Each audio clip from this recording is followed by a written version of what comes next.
No, I'm just kidding. I am ready. I'm ready. I'm legit. I'm ready. I'm just kidding. I'm so ready. I can click the button right now and the music will start playing.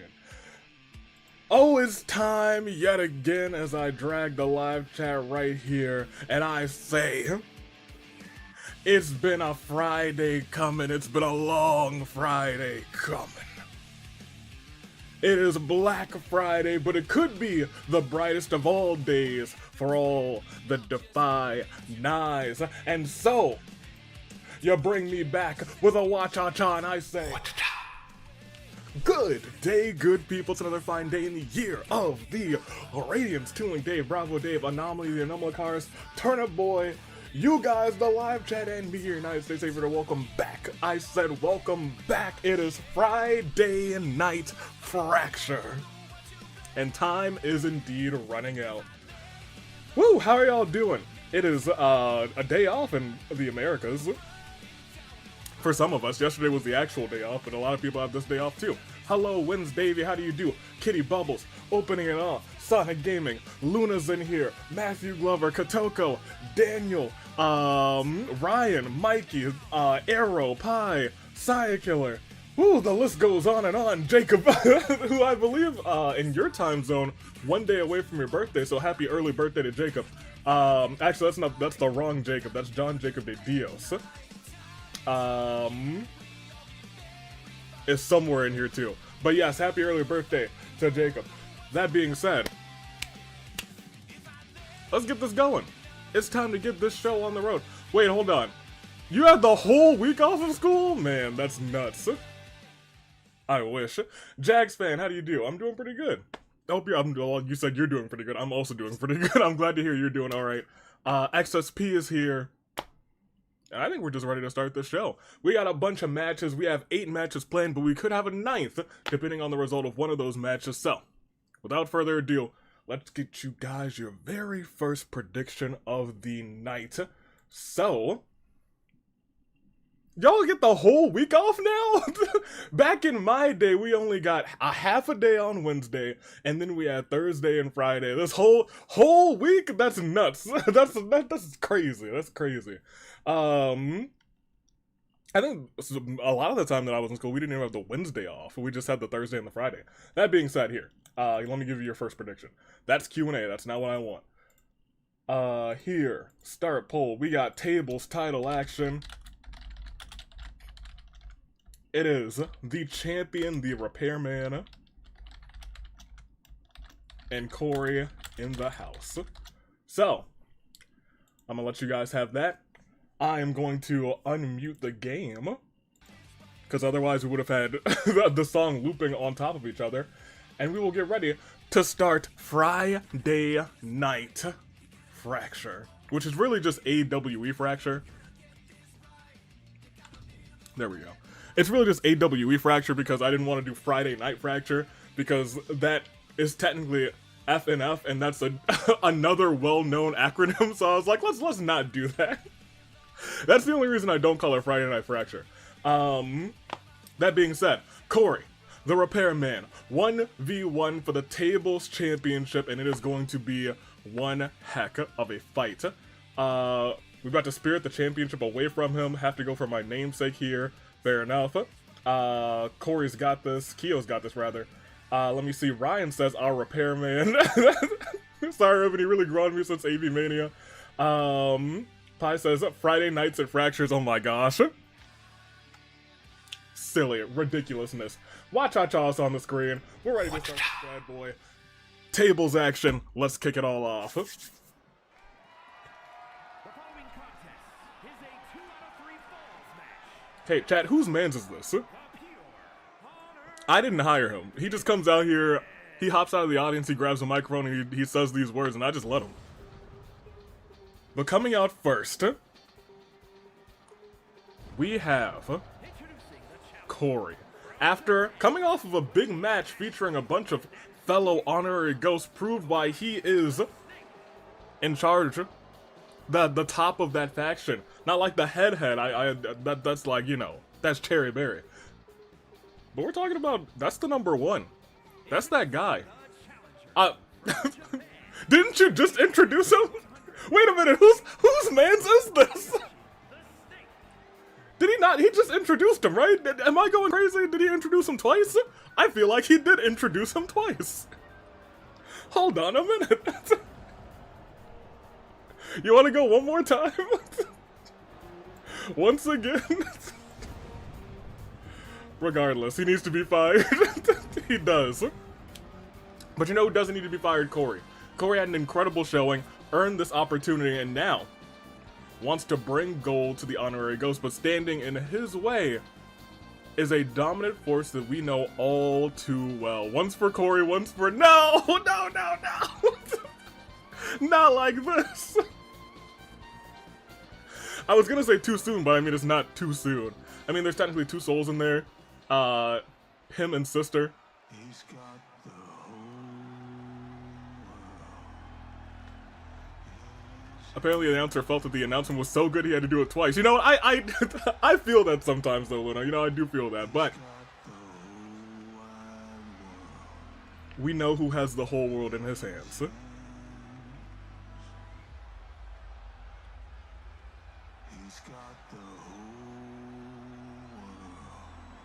And he is a threat to be reckoned with.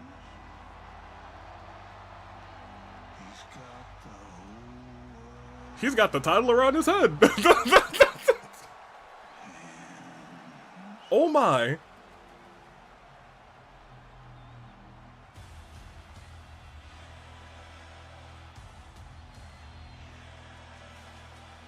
He's still here. He's still stuck in that costume. But you know what? Good for him. Why is that the title around his... He's still in costume. I don't know if he can get it off.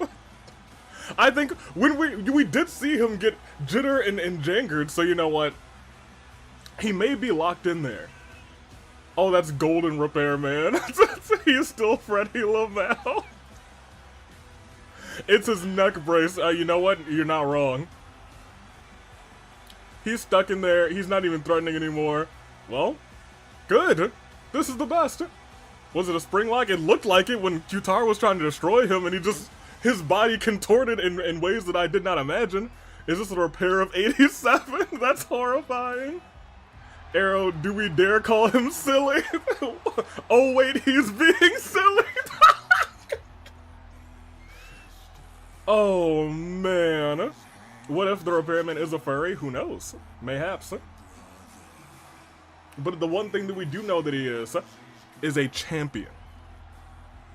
Is he always going to be wearing this now? I assume he's probably going to wear it until he loses the title. That's his good luck suit.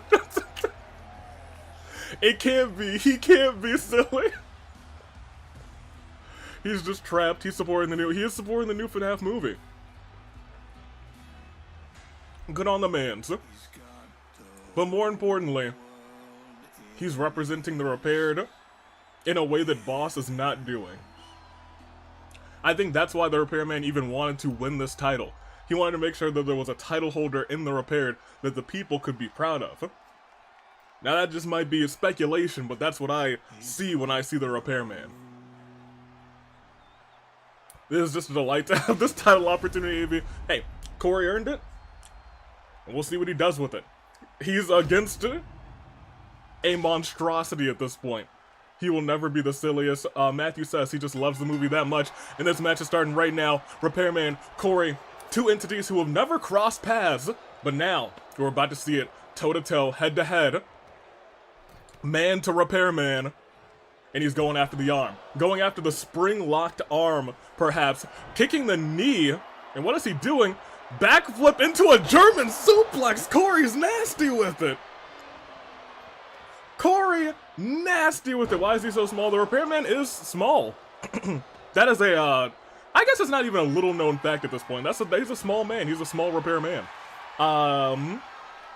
Now remember that Korey would have joined the Repairman if the Repairman wasn't missing. Fair enough. You're right. That almost happened. I do remember that. But the Repairman fights back. Heavy elbows to the chest of Korey. And then a suplex to the ground, elbow catching the corner. And you know, that's your funny bone. You hit your funny bone on a table, I wouldn't get back up. I'd be writhing around on the ground like, oh, no, not like this. Why have they done this to my elbow? It's not a funny situation, but grabbing the throat of the question mark of the repairman? I'm not sure about repair anatomy, so I'm not sure how effective that really was. But these kicks sure are effective, but he missed that last one and gave the repairman just enough time to lift him up. But Korey with the reversal as well. Korey staying on top of the repairman. Repairman with a kick to the inner thigh. Korey responds. Looks like he's going for some sort of DDT, but the repairman lifts Korey up over his head and tosses him to the ground. This is a starting match of a lifetime. Stomp right to the kidneys of Korey. They go in and out and in. Repairman follows Korey back in. Korey goes right back out. Korey comes right back in. The repairman catches him from behind, elbows him in the small of the back, and then uses his whole body weight to hit crossbody. Poor Korey. But Korey, reckless abandon, diving out of the ring, taking out the repairman and not giving him a moment to breathe. Excusez-moi. Oh my gosh. Right into the table. And a standing shooting star. Let me see. I miss my wife, sad face. I mean, you know, soccer is alive. That's for the best, to say the least. That's my man's. I don't think the repairman has bones. Tables remain in place for now. I don't know. Korey might have just saved himself, because if the repairman tossed Korey right behind him, there was a table lying in wait. And it could have been all over. Korey tossing the repairman into the steel stairs. The eye of the repairman going right into the corner of that steel step. He's up. And he actually hits that DDT this time. His entire body weight and gravity driving the repairman's head, question mark, into the floor beneath him. Korey standing right back up after those big hits, but the repairman slams him down. That's the power of the repairman. Repairman's done not for long. Golden Gamer says, I figured out the perfect tag team partner for Repairman, Bill Cipher from Gravity Falls. They both have the eye. They would be an eye duo. Okay, chat, name that tag team. Oh my gosh! He suplexed him through the barricade! The power of the repairman suplexing Korey all the way through the barricade, and now these gentlemen fighting in the crowd! Oh my gosh! The repairman means business, but Korey's still fighting back! Repairman with uppercuts, trying to hit that wicked slam onto the concrete, the exposed concrete in the audience. Oh my gosh! We've never seen this happen before, you're right. This has never happened. Oh my gosh! The repairman's first real title defense. And all of a sudden, they're pulling out all the stops. Trying to choke out the repairman. Repairman able to fight back. Shots to the midsection. But he realizes that he's got to put Korey through a table to win this fight. He can't win it out there. And Korey, I think, realizing that as well, trying to drag the repairman to a table on the outside.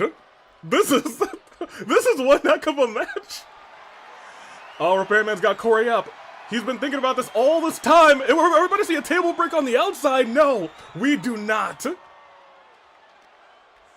We do not, but Korey, ooh, repairman able to stop himself. Wait, why does Korey have the mist? You know what? Who really knows what's behind the mouthpiece of Korey? Who knows? Perhaps it's some sort of, some ancient poison that he learned throughout the course of history. Clearly, that's not the mist. I think that's just a type of mist. And I think Korey's going to try and use it to his advantage to maybe blind the repairman, which, wise. Oh, wait a minute. Repairman misses with those steps, but I think those steps getting in the way of the table, or maybe lipstick. Okay, well, yeah, I mean, okay, we kind of know what's behind the mask, but like, we kind of know what's behind the mask. Oh, what is he up to? The repairman's got so many tricks up his sleeve. No, going for the, oh my gosh, the powerbomb onto the barricade. Goodness gracious!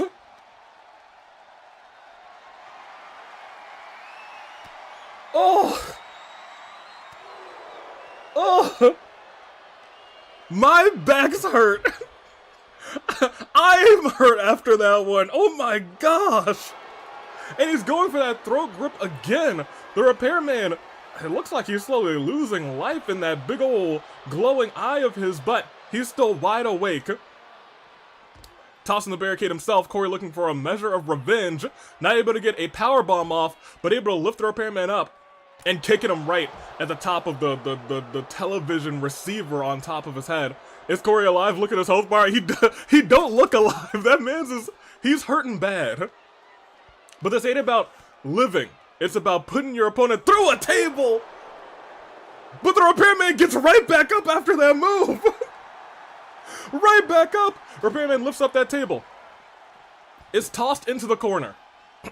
Towards the barricade. Korey saying, I'm staying far away from those barricades now, lifting up the table himself, bashing the Repairman in the top of the receiver again, and now the first table that we've seen has entered the ring. How this is Yuma versus Arvin all over again, dancing on a table while never using it.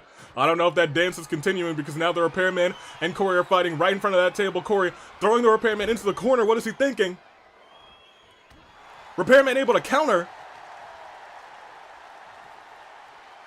Heavy DDT to Korey. Are his lights out?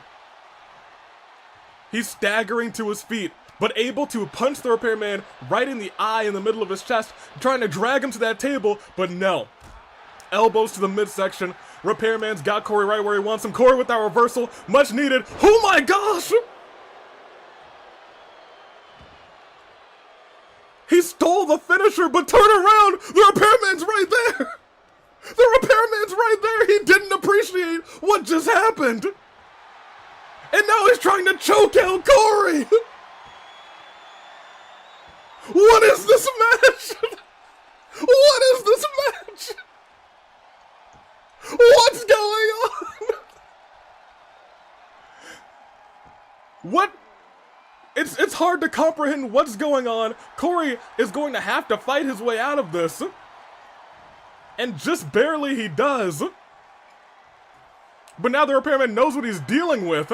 And that might have been a fatal error for Korey because he's in the sky, but a deep arm drag, reversing the Repairman and hitting a wicked forearm right to the top of the head of the Golden Bear. And the table for good measure.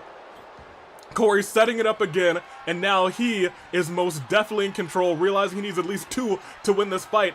Goes to grab a second one, and gets that into the ring as well. Korey looks like he's on the verge of trying to win this match real easy, tossing poor Repairman into the corner. Repairman again with that reversal. Another reversal from Korey. Monkey flip. And the Repairman rolls out. Korey has found his stride in this match. And he throws his whole body cascading over the top rope and into the Repairman. Korey's on fire, throwing the Repairman right back in there. Repairman, his stun bar completely empty, really. Korey's gonna have to do a little bit more than that. And that's what I said, a little bit more than that, because now the Repairman is trying to guide Korey to the table. It's not great positioning, but he gets him there. Will Korey reverse it? Oh, he's got neck in hand. Korey's in the sky. Is that it? That's the first fall. Korey has been chokeslammed right through the table, and now the odds are in favor of the Repairman, who puts the next table into the corner. This has been a fantastic match thus far. It is still anybody's game, much like Tamara, who got the first fall but ended up losing last. 2 weeks ago, rather, Inferno. We could see the same case here. All Korey needs to do is get back up and onto his feet and get one fall after another. How is this gonna play out? Maybe not so well, because right now, oh wait, the Repairman took his eye off of Korey. But he's still able to reverse it, tossing Korey into the corner. What is he thinking? Slowly walking towards the man's. Turns him around. Traps his arm, looks painful, trying to yank it out of its socket, but Korey's able to get that reversal in and a drop kick right to the top of the dome of the Repairman. Korey lifting up that table. He's got to hit the Repairman, get him down, and he does just that. Sets up that table as the Repairman crawls to his feet if Korey can get him. No, he didn't. Instead, the Repairman lifts Korey up, and he doesn't walk him to the table. Korey, with the wherewithal to punch the Repairman, kick him, get him down onto the ropes. Tried to drag him back in, but the Repairman able to hit a nice shot to the chest of Korey, and Korey just misses that shot. Korey's still staying alive in this one. Almost tossed the Repairman into the corner, or rather into the table. Instead, he got him into the corner, kicks him in the thigh, kicks him in the thigh again. Another kick to the thigh. Repairman almost stunned. This could be Korey's moment. If he's able to hit the Repairman one more time, he's stunned, and he's gonna be against that table if he's not careful. Okay, well.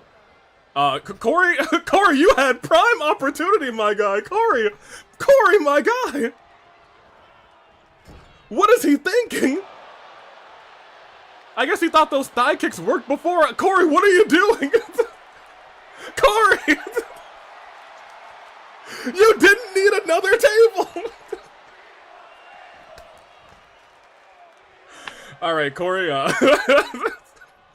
I guess do what you do. Head right into the turnbuckle. What has he got planned? Going after the knee of the Repairman, it seemed. I thought that those were all thigh strikes before, but maybe he's going right after the knee. The joints. Once again, I don't know if the Repairman quite has joints. Korey reverses. Every time the Repairman gets Korey up on his shoulders, it could be the end of the match. It could be boom. Lights out. But instead, Korey now realizing... No, he doesn't realize a thing because he's throwing the Repairman out of the ring. I don't know what he's got planned. Oh, wait a minute. Repairman able to get out of the ring. Korey, you know this is a tables match, right? Cherry, you told this man that this is a tables match, correct? I guess so. Korey is still cooking. They have been having an incredible battle so far, but right now, Korey needs to get the Repairman through one table. Did he get concussed? He's not concussed, but his body hurts. He might have, like, a broken rib or a bruised rib or something. That could be the case. But I'll be frank, the way he is acting, Mikey, you are correct. It does seem like he's concussed. He doesn't realize what kind of match he's in anymore, as the Repairman uses those clawed feet, I suppose, to kick Korey right in the skull, tossing Korey back into the ring, and he's still focused on getting those steel steps. The Repairman wants to hurt Korey. Doesn't want to heal him, he just wants to hurt him. Repairman back in the ring. Waiting for Korey, tossing him into the corner as well. And this man's just like, I'm gonna hit these men with the stairs. Sooner or later, he's gonna get got, and he's finally got him. The Repairman, I don't know why he was dead set on using those steel steps. But sure enough, he did. Apparently, Korey thinks this is a last man standing match. Yeah, that seems to be the case. I guess he's trying to prove himself. Arrows and wrong, says Ezra. Let me see. What's the Repairman wanting to hurt all of my favorite characters? Well, I mean, I think at this point, he just wants to keep his championship, but maybe not, because this man is going after Korey. He could have ended the match himself, too. Oh, and he might end it right now. Okay, well. Oh, reversal! Maybe I spoke too soon. I think Korey might have just woke up in this match. No, he didn't. He throws him right back into the corner. Right back into the corner and still goes after the knee of the Repairman. Does actually do significant damage to the knee with that strike, though. He is wearing down the knee, and he throws the Repairman, a stunned Repairman, into the corner. That... Korey! Korey! What are you doing?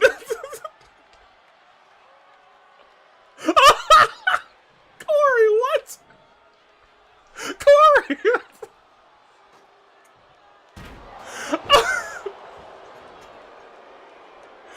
Oh, Korey. Korey, what are you doing, my guy? He was stunned on the table. That's a free fall. And that's the end of the match. The Repairman was like, alright, well. What can I tell you?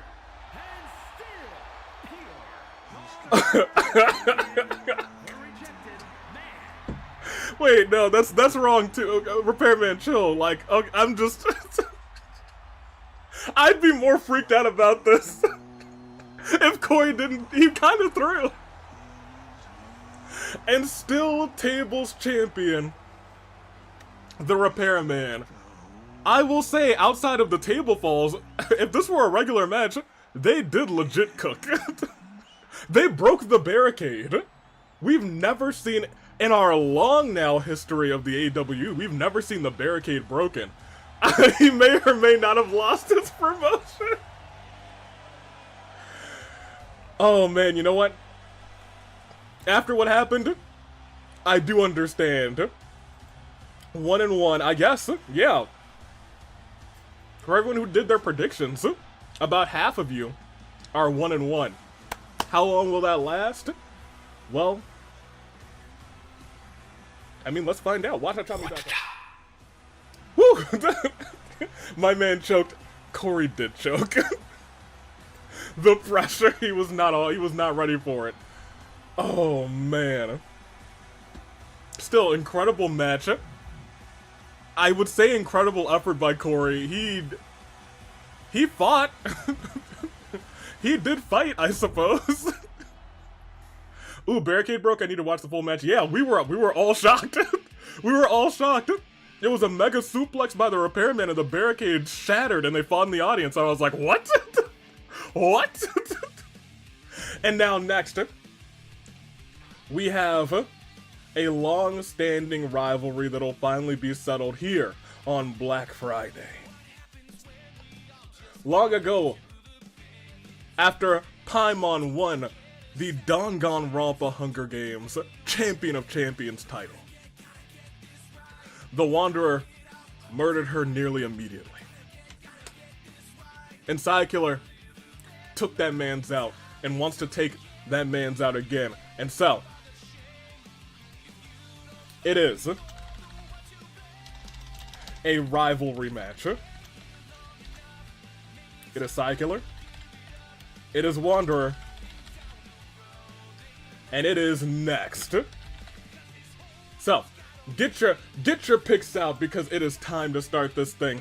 Wacha-cha-sen, because the match is on its way.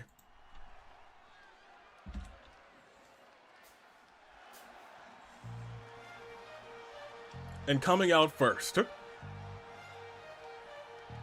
is Sayakiller with the one we acknowledge, put your ones up, with Paimon.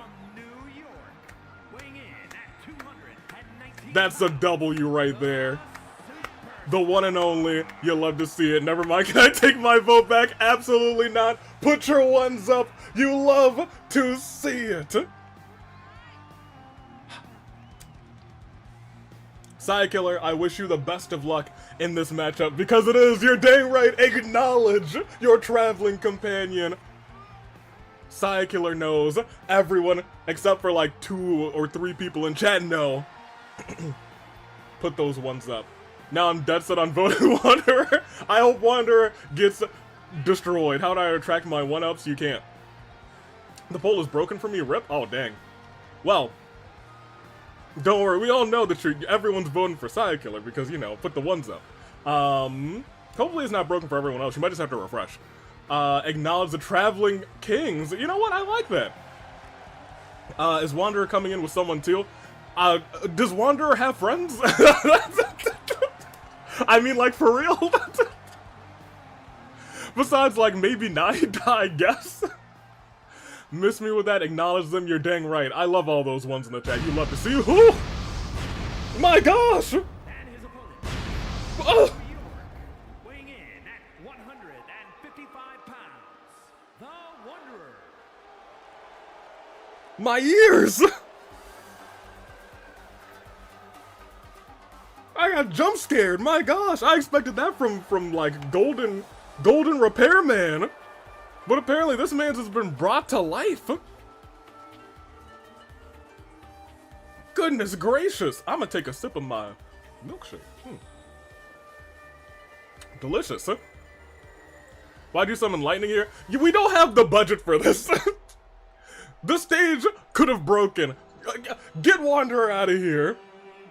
Sayakiller, beat this man's to oblivion. I hope somehow Paimon intervenes and makes sure Wanderer catches this L2.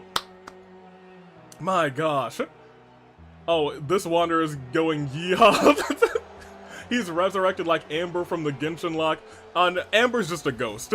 Not even an honorary ghost. Amber's just a ghost. Raiden struck him to woke him up. That's all that happened. All that needed to happen, actually. Wanderer, Sayakiller with Paimon, and Jessica's reffing. An immediate clothesline to Sayakiller. Into a powerbomb, almost into a pin. Paimon already looking shocked, and maybe don't be too shocked because Wanderer, he is kind of nasty with it. Be afraid, be very afraid of the Wanderer, and he is taking it to poor Sayakiller right now, already going for a DDT onto the apron. But Sayakiller able to respond, shockingly enough. Who would have thunk? Trying to go for these hits. Toss on the ropes. Scoop slam by Sayakiller with authority too. And keeping the Wanderer down. Now, I got a rich history of not liking the Wanderer, but I mean, you know, it's different. Scaramouche missed me with that. Wanderer, he's okay. But you know what? After disrespecting Paimon, I gotta agree he's gotta get got. And Sayakiller's about to get this man's get it, tossed onto the ropes. But I probably should have put on some unbiased commentary glasses. It's been a minute, and I need these for tonight, to say the least. Jawbreaker by the Wanderer into a single-legged, looked like I was gonna say it looked like a single-legged code breaker, but jumped out of the ring and Sayakiller still able to move out of the way. Maybe Paimon yelled at Sayakiller saying, "Move! Get out of the way!" And that's why Sayakiller's now ahead in this matchup with the assist from Paimon. Say's head's hurting, but let me tell you, the Wanderer, he's down right now. He's down and he's hurting bad. Sayakiller thinking about getting... Ooh, I was gonna say thinking about getting him back in the ring, but no, he's taking it to him. He might try and just win this by countout. Look at this! Taking his time with this move.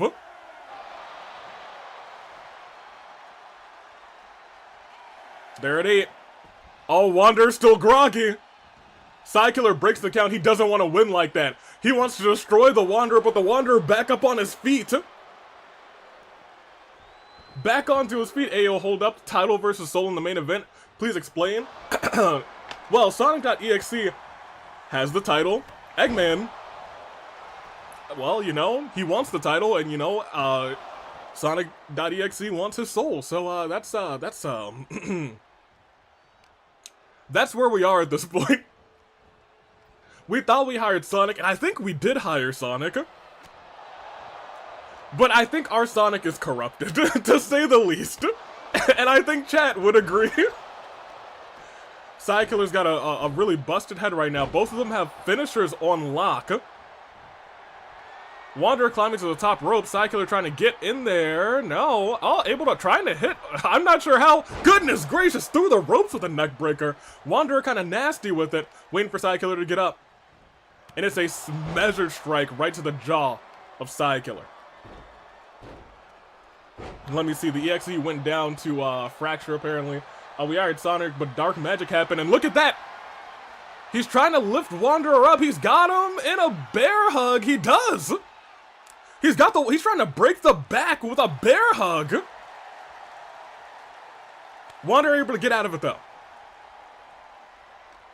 He was trying to wreck the back of the Wanderer. Wanderer hits that move, gets a rope break, though. You're gonna have to be... Ooh, Wanderer looked at it, he was like... You're lucky there was a rope there. He was talking smack in the middle of the match. Suplex.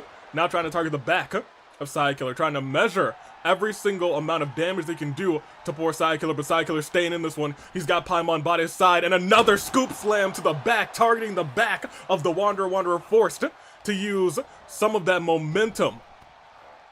But Sayakiller staying in this one. Slap to the chest. Dragging the Wanderer to the ropes. What is he thinking? He's thinking about going after the arm, apparently. Sai said it's not okay. You know what? He's gonna be fine. He's got Paimon to call out the shots if need be. And the Wanderer's stunned. And he's stunned bad. And Sayakiller saying, get on up. He could be asking for that bear hug again, trying to snap the back. And Wanderer forced to use resiliency. But Sayakiller clotheslined out of the ring. And now Wanderer up on the top rope. Uses his whole body with that crossbody. He's got 2 finishers, and Sayakiller could be in a ton of trouble. Tossing the steel steps, though. The targeting of the back and the chest over and over again by Sayakiller. An incredible strategy. Watching the tapes, knowing all of the moves of the Wanderer. I know Sayakiller has studied the moves of the Wanderer in Genshin Impact, knows everything that he's got, but the Wanderer doesn't know what Sayakiller is bringing to the table. And as he celebrates right there, that could have been a tragic mistake. But that reversal saves the Wanderer. Yeah, yes it does. The reversal saving the Wanderer. And now he's got, boom, a shot right there onto the knee, and he's prepared for it. He's waiting for it. Sayakiller able to duck and dodge it. The Wanderer down on one knee into a figure 4 leg lock. The figure 4. Out of nowhere. Hasn't even targeted the legs, but now going after them immediately. Did the Wanderer fly? He tried to fly, but just missed. Just missed. And Sayakiller gets the bear hug again. He's gonna have to tap out. He's gonna have to tap out. He does. Sayakiller takes the W. For Paimon! Who would have thunk? Poured his heart and soul, clapping Paimon on the outside. Throw your ones up. As Sayakiller takes the W. He was busted open too. He had a concussion for likely half of this match, but all of a sudden, just like Kotoko says, Wanderer got Sayakilled. You're dang right. In honor of Paimon, that is a true acknowledgement. You love to see it. 2-2 so far. I like to see that. A lot of 2-2s. However, we got a whole bunch of matches left. We got 6 more or 7 more matches, and the next match is right, Jacob. Transfer me back. Cha-cha me back. Congratulations to Sayakiller in an incredible match. Very proud. Very proud. Put those ones up. Let me see. Oh, I need my controller. I was like, how do I get this going? Ooh, Cherry Bear with the 0-2. You hate to see it. You gotta acknowledge Paimon. You didn't choose the side with Paimon? You know Paimon good and well. Even the creation of Paimon that you made, that is a frightened mini soul. 0-2 as well for Pi, rest in peace. Well, I'll tell you what, this one's gonna be hard to predict. This one's gonna be hard to call. Both of these ladies have impressive cell match victories. That's XSP's usual lies, fair enough. You never actually trust XSP. You ever trust XSP? That's your first mistake. Everyone makes the first mistake the first time, but they never make it again. And if you make it a second time, you're even more wise later because you're like, fool me once, shame on me. Fool me twice, shame on me again. Fool me 3 times, you ain't gonna get away with that, XSP. Yeah. Here, we got Hell in a Cell. And it's gonna be one heck of a match, I think. It is Junko, it is Mikan, and it's gonna be awesome, to say the least. I'm excited. I'm very excited for this match. Watch-cha-cha's on. It's the birthday special. It's the red cell on the blue brand. Oh, we do kind of have a red and blue brand. Speaking of, I gotta take off my unbiased commentary glasses for just a second. That is one of the premier members of the squad. One who always gets the job done when we need her to get the job done. Luckily, she was saved from the monstrous void attack. And now that she's back, she's gonna be back to business. Ladies and gentlemen, Junko's here to prove why she is the one not to be messed with, why you wanna be on her side, and she's gonna choose Mikan as an example. She's gonna make an example out of poor Mikan. Alright, now that we have Junko entering the ring, Junko is a bit of a wild card to say the least. Go best nurse, show the power of the cake. Oh boy. Mikan's one of my least favorite characters, so she's gonna win, says Pi. Mikey says gotta go nurse for sure. Junko, please don't let me down. Let me see, opening it all 2 says rooting cake. Shouldn't have read that. Villain Kaminari says mark me 2 for 2, could not get it in because I was eating dinner, but still. And from Japan, Tanaka. with her trombone, she is here to show the world what she's made of, and I'll tell you what, she's not made of cake. She is made of determination, she is made of resiliency, and she is made of whatever it takes to beat Junko in this matchup. Good luck to you, Mikan. Where's her briefcase? She's just vibing without it. She wants to show off the, her trombone skills. The trombone champion, go horn. You love to see it. She's not a cake, she's the entire gosh darn bakery. I need to stop reading chat because y'all are misbehaving. I'm going with Mikan because, come on, I can't root against someone's wife, that would be rude. I'm sure Junko's somebody's wife. Although I guess if Junko were somebody's wife, they'd probably be dead. Anyway, here comes this Hell in a Cell match. Ladies, show them what you got. Heavy shots out the gate by Junko. Mikan unable to get any offense in. And a knee strike right to the jaw, laying down into a pinfall. 1, 2, already a 2 count. Junko wants to end this thing early. And she's trying to end it early already. Lifts her up, boom, by the neck broken. Mikan, you gotta get up, you gotta put your hands up. Mikan tossed over the top rope. Junko joining her.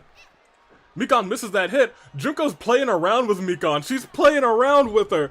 It's like Junko's playing with her food before she delivers the decisive blow. But Mikan finally gets a hit in, but Junko right back in charge. Mikan finally getting the reversal. Trying to get the reversal. How long until the cell breaks? They might keep it contained within the cell, but I mean, like, the way that Mikan just got thrown out of it, I don't think Junko really has plans for that, to keep her here. I think Junko wants to make sure Mikan suffers. I think I think Converge Junko and regular Junko, I don't know if there's too much of a difference, unfortunately. Oh man, I give it 5 minutes. Mikan firing back, trying to finally get some offense in. One single punch, tried to super kick the post, it looked like, completely missing. Look at that, running her into the post. Goodness gracious, the post of like the corner of the cell. You didn't even hear the cell shatter, you just heard her go against like pure metal. Ugh, spine right into it, and Mikan now looks like she's the one who's trying to use the cell to her advantage. She might be the one to try and throw Junko out. But Junko firing right back with that reversal. That cell is on the verge of breaking. Uppercut. Junko realizes she's almost stunned. And now she's gonna make sure that Mikan is hurting in this one. Mikan's backing up, going back into the ring. Heading back out, trying to buy a little bit of time. Trying to make sure that Junko won't be ready for her with that uppercut. Mikan right back after, but Junko, oh, I was gonna say able to get her first, but Mikan with the reversal into a super kick.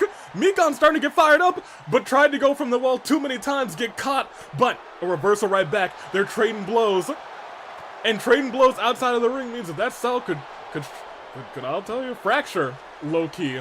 is a perfect word for that, could fracture at any moment, throws Junko right onto the ground. They've both worked up a signature and a finisher, and it looks like Mikan might be thinking about, might not be thinking about anything after that jawbreaker. Tossed into the floor, kind of looks like she got caught on the post a little bit. Back, I was too slow. Tragic, but welcome back. Ryan, it's a bare knuckle brawl. It is. Mikey, you are absolutely right. Right against the, oh no. Oh no. Oh, look at that, the reversal from Mikan. She was about to go right through that cell and stopped herself. Uppercut on the outside. Is a lot of teasing going on in this match right around the breakable parts of the cell. Uppercut, Mikan's flying back. Another uppercut sends Mikan into the cell. Junko sends her into the cell again. Mikan's trying to get away, but she is stunned. And now Junko's got her right where she wants her, and that is on the ground right in front of a breakable portion of this cell. Junko knows exactly what to do now. You can see it in her eyes. She actually throws her into the ring. She was toying with every single one of chat. She said, you guys want this cell to break? Enjoy your sweet, sweet despair. Oh my gosh, she played everyone like fools. But Mikan, it looked like she was trying to get a semblance of control in this matchup, but Junko just lets her fly, and lets her fly right into a 1-2. Mikan able to kick out. Junko as usual. It's true. Toss in the corner. Oh no, we've seen this before. This might spell the end for Mikan. It's the move if she's able to set it up. She's climbing up. Battering the brains of Mikan and setting up for the Danganronpa. Spiking the head of Mikan into the mat. And that's 1, that's 2, and oh, that ain't it. Burned resiliency, but that ain't it. Danganronpa sends her down, but that ain't it. Into the ropes. She's up, she's over. She's down again. Runs through Junko, may have given her a moment that she needed, but Mikan's still in trouble. Tossed back to the mat. Able to reverse Junko's other finisher, actually. Mikan trying desperately to stay alive in this matchup. Realizes that maybe she bit off a little bit more than she can chew. Now trying to get a weapon for herself, and she's getting a table.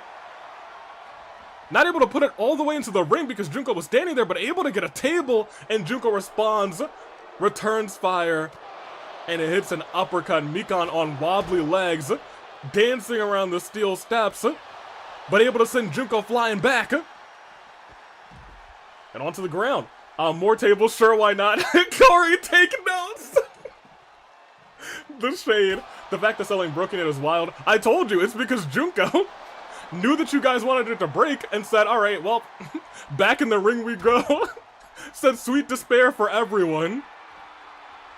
Classic Junko Inoshima. Steel chair, rather, in the ring. Thinking she'll need it later. Ooh, wait a minute. Uppercut by Mikan. Once again, they're dancing on the steps. Junko sends her right back over. Another uppercut. They're almost in dangerous territory. Tosses her back in the ring again. It's one of those things. I'm telling you, Junko's thinking, oh, there's no way. Oh, wait a minute. Mikan's up. She's okay. She's all right. Oh, but she's about to get got, isn't she? Tossed outside of the ring again, and now she's got the steel chair in her hand. And it looks like she thought about using it. Mikan rolls back in, but gets picked up by Junko. Oh no, not onto that.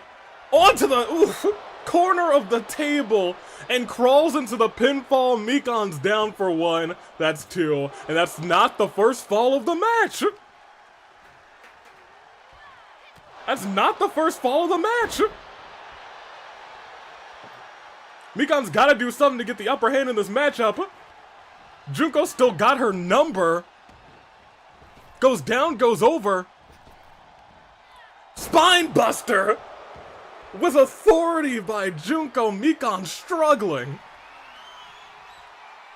Waiting for Mikan to get up, and she's thinking up and over into the mat. Went kersplat. 1, 2. What?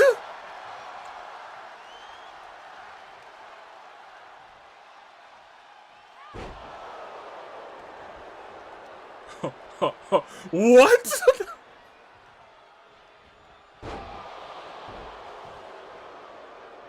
Mikan still has some fight in her, but like, I don't know how much fight she's got left. She's got to hit any. She has 3 finishers, so she could like legit just hit 3 in a row and win this matchup. But like, right now she's struggling. Has her on the ground. Hits that kick to the face. Junko realizes I can't let her build up momentum, but rolls right back into the ring, and she is laid flat on her back. And Mikan going after another weapon. Another table! Mikan, what? Oh, the roll up, the cheeky roll up. 1, 2, is she gonna steal one? She does. Junko stole the momentum of Mikan, rolled her right up, and how embarrassing. Junko embarrassed Mikan. Mikan, you gotta do something about that. That uppercut. Ooh, the roll up, that's how you do it. That is how you do it. I need a win tonight. By any means necessary, and those words couldn't reign true for any other competitor than Junko. That's it. By any means necessary is like the Junko motto. I actually got the despair is the Junko motto. But like, you know, after that, it's by any means necessary. Mikan, honestly, at this point, her only path to victory is hitting one finisher, forcing Junko to burn resiliency, hitting another finisher, getting the pin, and then hitting another finisher and getting another pin. Or breaking the cage. Mikan's gotten so many weapons, but I don't think she's used any of them. Not for nothing. Another uppercut on the outside. I'll be frank, I don't think these ladies are going to break the cage. I think there's going to be a cage break free match. Mikan, more like me can't. Oh no, me can't get a pin. Oh, Kuzusada, no. How could you do such a thing? Oh man, me can't do this no more. She's struggling, but she's still fighting. She's got a head injury, but she's still fighting. That's something we've seen. Mikan's got fight in her, but like, one more big move by Junko and this match could be over. Mikan has to have a strategy at this point. She has to form a strategy. She has nobody by her side to help her. And she's punched right in the jaw. Climbs right back over to go after Junko, but Junko literally waiting for her there. Keeps going, rolls into the ring, which honestly might not be the best place for her. And another uppercut. And another heavy hit. And I'll tell you what, Junko may be thinking, German suplex through the cage!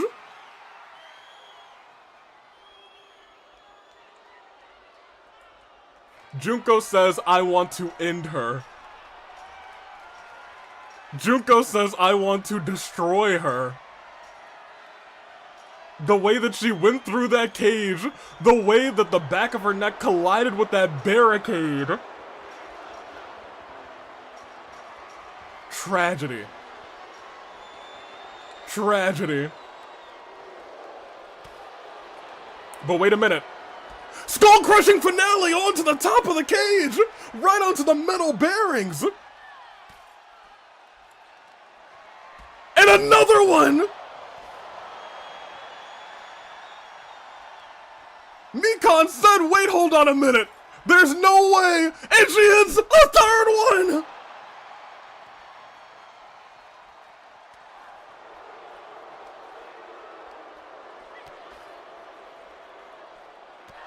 Axe kick to the back of Mikan's head, but oh my gosh!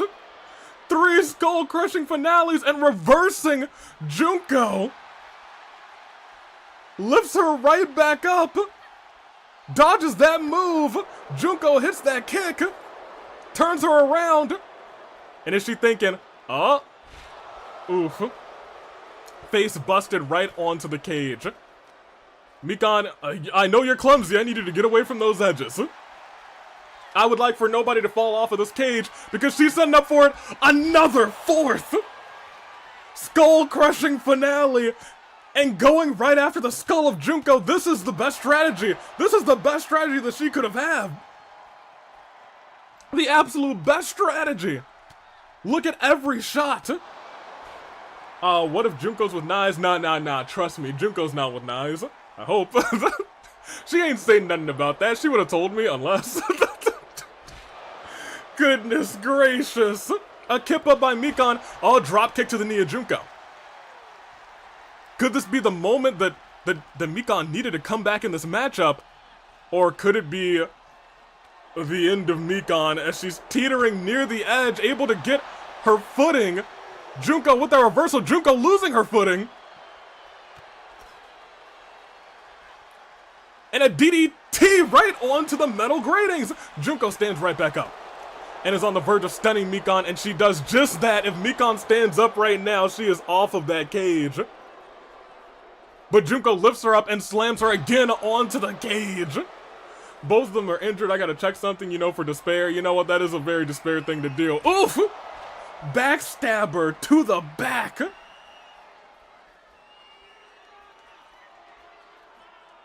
Almost looked like a lumbar check of sorts. And now she's taking it to Mikan. Junko's kind of be mad at this point. A spine buster! Mikan ran right into it. Mikan barely hanging on to her breath. Shades of Sayakiller, right? Guys, the Thanksgiving episode, they gotta fight in the center. And a knee right to the face.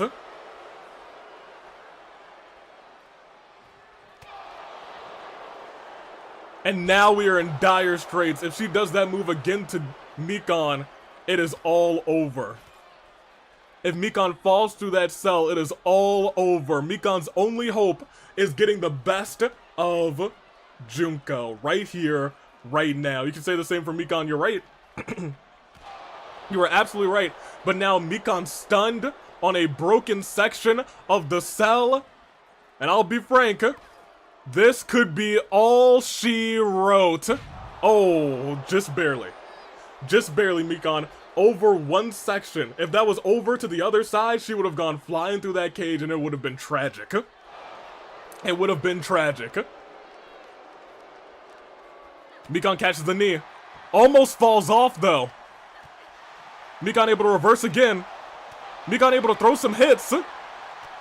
Ooh! A beautiful tornado kick right afterwards. Cracking the knee of Junko twice for good measure. 3 times for good measure, in fact. Tries to kick her, but Junko, just too strong, fires back. And has her in like a bear hug. Shades of Sayakiller. Might make her tap out at the top of the ring, and she does, but it won't count up there. These are just mind games. These are just mind games by Junko saying, the thought of you challenging me is hilarious. When you won that triple threat match inside of the cell with me in there, you didn't beat me, you beat Mew. If it's one-on-one, Mikan, know your role is what she's thinking right now. That's what she's saying to Mikan right now. But Mikan still got fight in her. She's still got fight. But the thing is, will that fight be enough? It will be for another skull-crushing finale. Junko stunned. And that's another skull-crushing finale. Mikan, you gotta do it over towards the cell. You gotta do it over towards the center of that cell. Nah, Junko both spins of Mikan. Oh, no. Cause Junko says that she was focused on Mew. She said, I could have beaten Mew, but you were in my way, and now she wants revenge, essentially. Wait a minute, and that could be, ooh, no, didn't even slam her down, said, just kidding, caught her with a kick to the back. Mikan with a much-needed reversal, now as a signature, if she uses it at that location. Another skull-crushing finale through the cell! Mikan immediately goes for the pin! That's one! That's two! Junko used resiliency. Skull-crushing finale through the cell, but Junko uses that resiliency. Mikan's got that steel chair. Cracks it against Junko's head. Admittedly, that's probably all she needed to do for a pinfall, but instead... Oh, it might be all over. Up and down, slammed onto the steel chair. Ladies and gentlemen, that's 2, and that is 3. Junko with a decisive victory. And it's a shock to Mikan's system. Here is your winner, Junko. This is a tragedy. The despair driver, it is true, it is real, and that is that Junko Inoshima takes out poor Mikan. You hate to see it. She is a goner. But, I digress. It was still, you know, a heavy-hitting match. A heavy-hitting match indeed. But, that's all she wrote for that. Junko, congratulations to you. We love you. That's squad love. But you put up a fight, but it's hard to beat Junko. It is real hard to beat Junko. That being said, let me see y'all predictions. Some of y'all 3 out of 3 so far, which is real good. That being said, we do have a mixed tag team match between... Wait, I ain't ready. I took a shower. No. Well, you have to get ready because it is mixed tag team action. Queen was deleted, but she is also apparently on the roster, so we'll see how this turns out. We have Pi and Arrow versus Midori, the one who is likely behind the deletion of Mondo and this Queen. And most importantly, if somehow Arrow and Pi are able to pull off this victory, then Arrow will go and fight Queen for her crown. Let's see if that is going to happen as we proceed. Put us in. I can't find my pimp jacket. Never mind, I found it. Oh, here it goes. Pi and Arrow, I wish you the best of luck, but I don't like those odds. Pi, for the love of Mondo, please. You mean boss? Yeah, I do mean boss. My bad, Arrow. It's these glasses, but here comes Pi in that pimp jacket, telling literally everyone in the audience to suck it. Yeah, that sounds about right. This is delicious. Yeah, that sounds about on brand. That is a very Pi moment. That is, yeah, that is very much Pi. and continues to do so. Pi, control yourself. Control yourself. Jeez Louise. Main event Pi, perfect for Pi. And does goodness gracious. Okay, that's enough. That's enough. Get on to the next entrance. Get on to the. I don't actually wish Pi and Arrow luck. Knives all the way. That's classic XSP. Pi behave. Thank you. That's what we need. That's what we've been saying for ages. Pi behave. Arrow, you wanted this tag team match, and look at your partner. Speaking of, here comes Arrow. Now we've seen Arrow fight, and we've seen Arrow fight again. This time, fighting for essentially a rivalry match. Fighting for the opportunity to fight the woman who took everything away from Arrow. They hate Boss much more than I'll even say Eggman hates that hedgehog. They want to make sure that this match does not stand in their way of getting to Boss, but they got some tough customers to get through. Queen, who is, well, whatever, but Midori, my gosh, It's time. Whose idea was it for Pi to walk out to the Fire and the Flames, because I recognize that song anywhere? Yeah. It was. Taking pics with Sakura in the audience, fair enough. Hate is an understatement. Sakura's here, say less. Oh my gosh. Y'all behave. Sakura's probably in the audience. I think that's fine. And coming out next,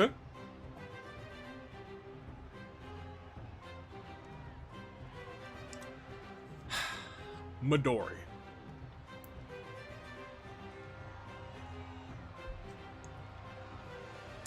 Once again coming out, likely all happy and go lucky, saying, "Alright, hi, how do you do, everyone?" Thinking he's friends with everyone when really most people despise him. Wait, the ref is taking my phone, fair enough. We are screwed. I'm gonna head out, tell me when Pi and Arrow lose. Oh no. Let me see. Mid Daddy. Well met, Kuzusa. Too bad this team, couldn't be, to his epic theme, rather. Dad, Dory, don't love that. XSP. Luna says knives or knife. I swear the pronunciation sounds like, knife. It's knives, you know, and knives. But, they probably carry some knives, not for nothing. Put them in a body bag. Yeah. Man, I get such joy out of a yeah. Mid-Dad Dory. I like that lesson. Don't worry, he's about to be off of our screens in a second, and hopefully we'll be alright. By the way, can we ban XSP? Have we found that out yet? We can, and we may, but you know, it's fine. That got me thinking, what side should I come out to? Dory from Finding Nemo, that's the homie. We love Dory. Dory for the Rumble. That being said, you guys only have about 3-ish days left to enter your Rumble entries. Stop wiggling your hips. Nobody wants to see that. You're nasty. I need to put on my unbiased commentary, guys. Alas, I realize. Show them whose show this is, AV, yeah. Arrow, please focus on the match, right? From New York, And here comes Queen. I guess? There's something off about this Queen. It even looks like there's... Okay. Queen, we know, got deleted, but Queen is here. It doesn't look right, though. I got a slice of pie ready. She has indeed been hacked. Hold up, question mark. There's a lot of holding up that we need to do. She's doing all the same things as Queen. The imposter among us. We need to investigate this. If I'm ever in a match, I want my theme to be a Rickroll because yes. Queen is just king from the same game Among Us. It's almost time. I wish I was in that match. Pensive. What's that on her visor? There's a lot of like weird, like small inconsistencies about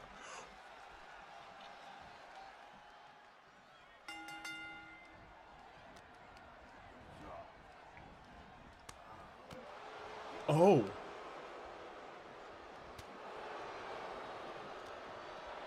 Oh.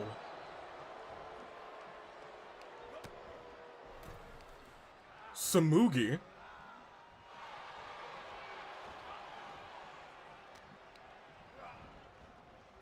Yeah, okay, yeah, I think we all had like the sudden realization of, huh, well, that does make sense.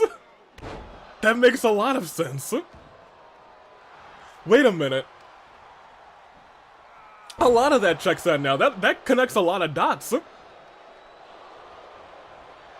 Like for a minute, I was like, oh my gosh, are they onto something? Wait a minute, are they onto actually the Junko being connected with this with the Monokuna laugh? But like that may have been hinting towards Samugi instead. Junko may have been a red herring. She attacked Hina. Yeah, it must have been Samugi the whole time. We gotta focus on this match though. We gotta focus on this match. It is Samugi and it is Arrow in the ring right now, and a big ol' uppercut from Samugi. It looks like she's using the moves that Queen would use on Arrow as well. And that's just nasty, that's just rude, that's just mean. Mean-spirited. They poached a member of the entourage now. You hate to see it. And a quick tag back into Midori. Arrow couldn't even get their hands on Tsumugi, probably furious at Tsumugi. And a back drop by Pai. Pai's got the advantage in power on Midori. But Midori is a little bit more technical. But the heavy hands of Pai. The heavy shots, the strength. Missing that shot though, and the pinpoint accuracy of that drop kick by Midori going right into the pinfall. One breaks it up quickly. It was a kick out and a breakup by the team of Pai and the team of Arrow. Dragged into the corner. Uppercut with, I didn't know he possessed that kind of strength. A reversal from Pai. Leg up and down. Using gravity in the entire body of Midori against him into a roll-up. Wait, no, into a kick right to the skull. This is all of the built-up aggression that Pai has had after losing Mondo. And now I'm sure there's even more aggression, realizing that this is not Queen, this was never Queen. And Arrow finally has their hands on that imposter with Tsumugi all along, but Tsumugi's still fired up. Tsumugi is not someone to be, you know, not someone you want to just be like, oh yeah, she's someone I can just bowl over. You gotta be careful with Tsumugi. Tsumugi, we know her moves, but like, now she's kind of playing chameleon. One, just a one count Arrow able to kick out. Tsumugi making these, not a quick tag actually, climbing to the top rope. Begging for Arrow to get up. What is she thinking? Missile drop kick. I saw blue. I look at the chat and all I see is I saw blue vent. Tossed into the ropes with a knee rumbling Arrow. But Arrow trying to get that quick roll up. We saw a roll up get a decisive victory earlier today, but that is not the case right now. Tsumugi still in control. Arrow tossing the corner. Counters with that knee. But Tsumugi counters right back. Arrow with another counter of their own. Into a DDT. Dropping that of Tsumugi right onto the mat. Not even going for a... Not going for a pin. Instead going for an elbow right to the face. Trying to keep Tsumugi down, but Tsumugi keeps getting back up. Oh, middle rope, springboard tornado DDT. Tsumugi's still getting up though, won't stay down, but Arrow keeps bringing the offense.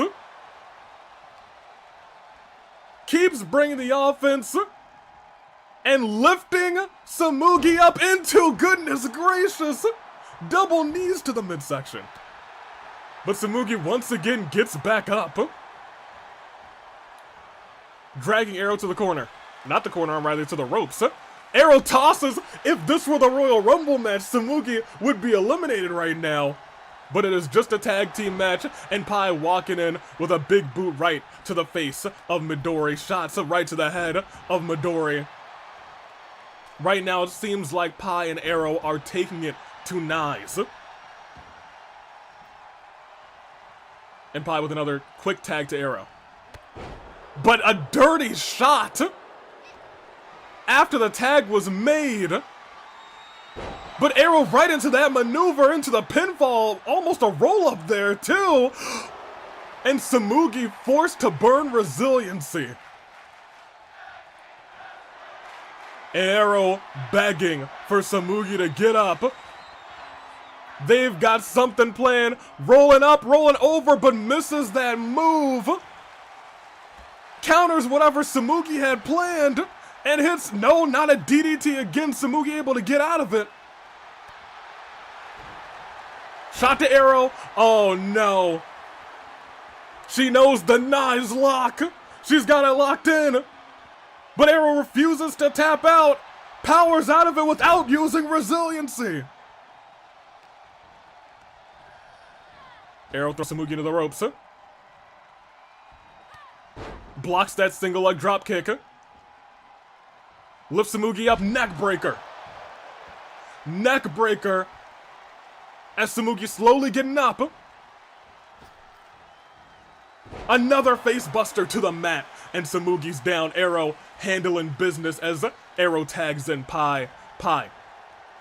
Face to face with Midori, blocks Midori's offense, and keeps beating the heck out of Midori. Vicious clothesline, knocking Midori senseless. Midori able to get a reversal, takes the arm of Pai.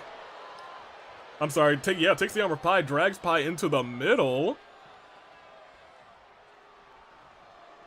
Oh no, we've actually seen this before. The drop kick right to the temple. And that's one. That's, ooh, just one. Broken up by Arrow. But tossed out of the ring. Ooh, goodness gracious. Right to the top of the dome, that's one.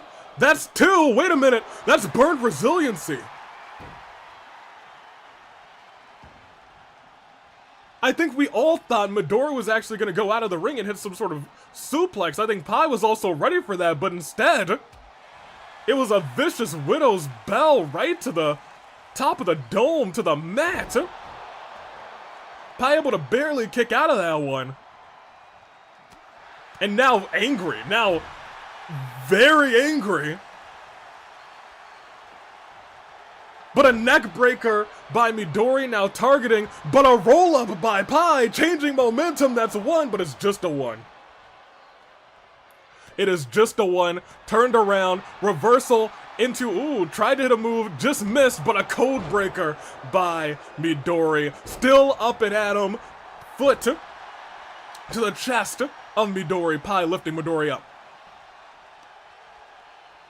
Pai trying to drag Midori confidently to the same corner. As Arrow can do a tag in, but can get these quick kicks, nearly stunning Midori. Pai lifting Midori up. Midori stunned. Going for a submission as well.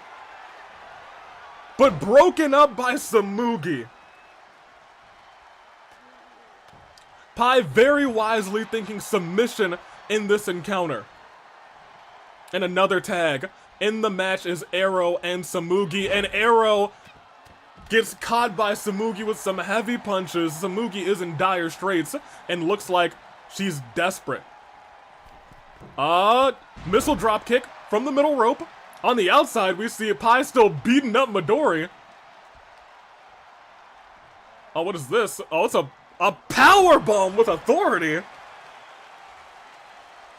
And then goes after the leg. Oh, we've seen Queen do that silly move. You can see the taunting in the eyes of Samugi using the silly move. Thrown into the corner.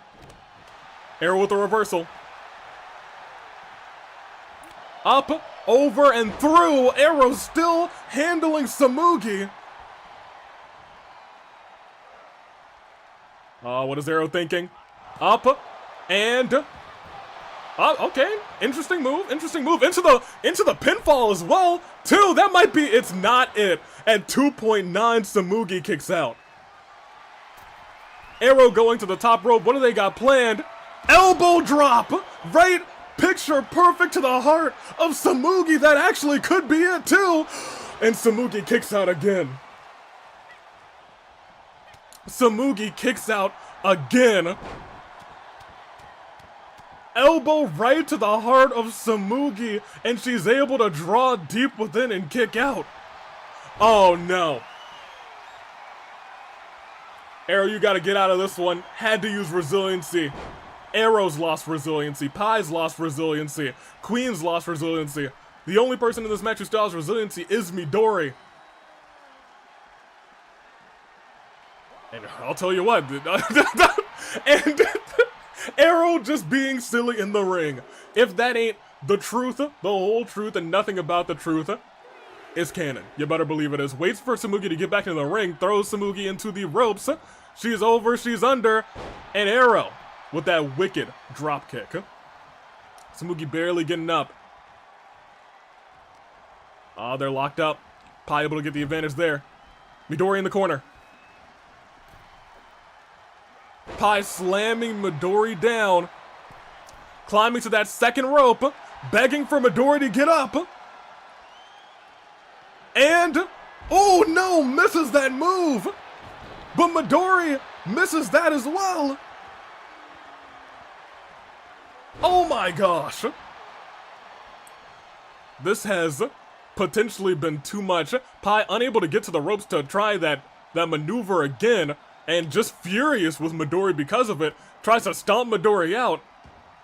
Trying to rip the arm of Midori out of that poor doll. Trying to yank the wrist and the hand off, but still unable to do it. Instead goes for knees to the back. Instead goes for knees to the back, lifting Midori up into the corner. And we've seen this before, but Midori once again gets the better of Pi. Right to the face. Another shot right to the face. It looks like a little payback there. Force with a tag out. Midori knew that he couldn't stand a chance with Pi. Oh, but the reversal into a suplex. Oh my gosh!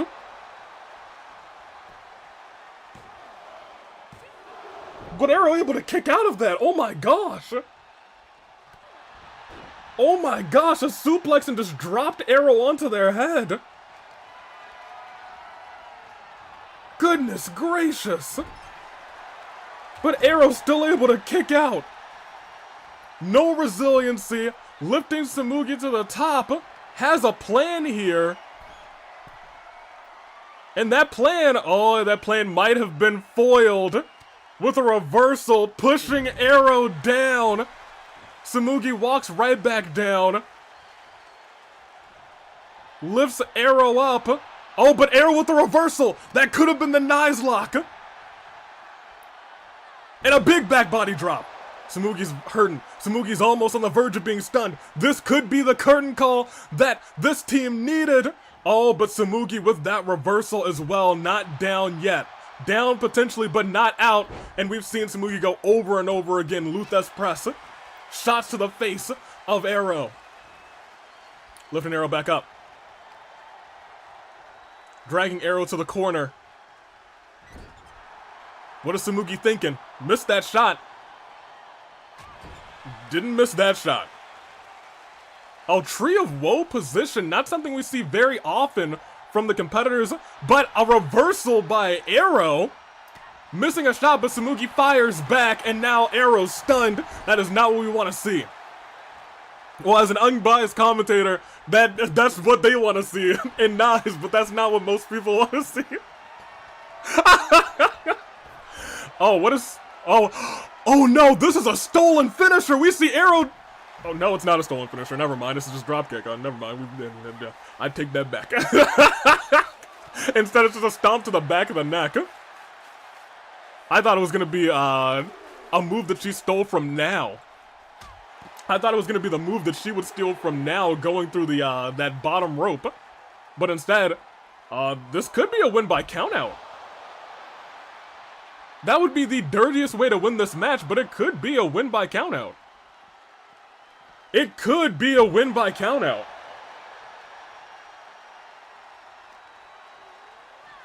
It won't be a win by countout. At least not yet. At least not yet. Oh no. But Tsumugi's got something planned. A reversal. Oh, wait a minute. Arrow dragging Tsumugi over. 2 heavy hits. Look at these shots. Paintbrush shot, paintbrush shot, paintbrush shot over and over again.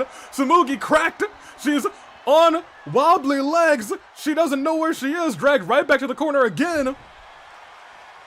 Lifting her up once again. And just knocks her down. Arrow, what are you doing?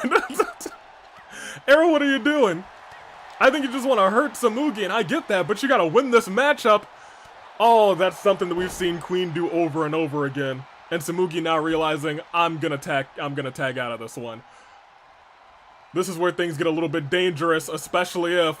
Oh, kill switch. No resiliency on Pi. And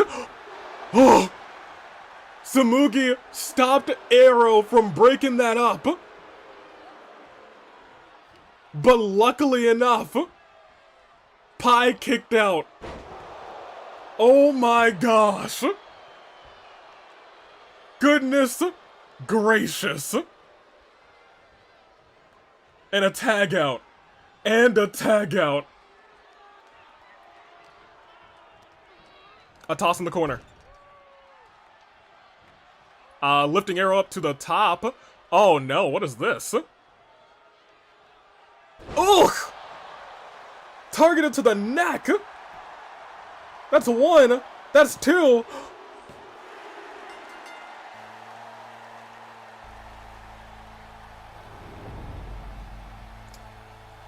Here are your winners.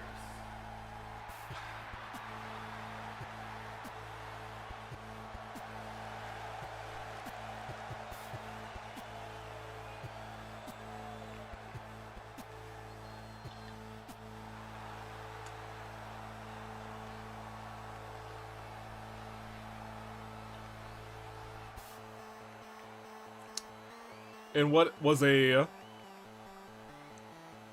fantastic match, was not the result that we were looking to see.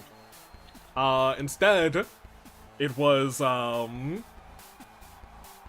heavy shots. You know what? They simply weren't prepared for the mind games that turned out to be Samugi.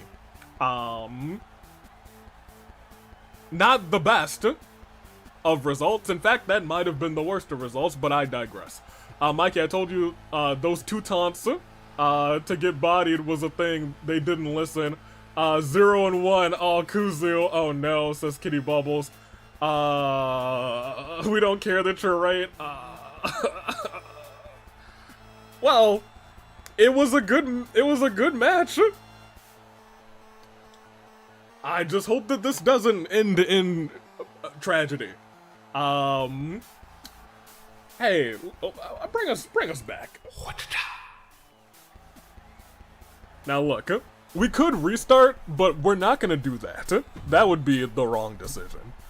We're gonna keep going.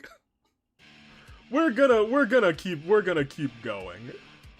Instead, I realized that 87% of you, me included, believed in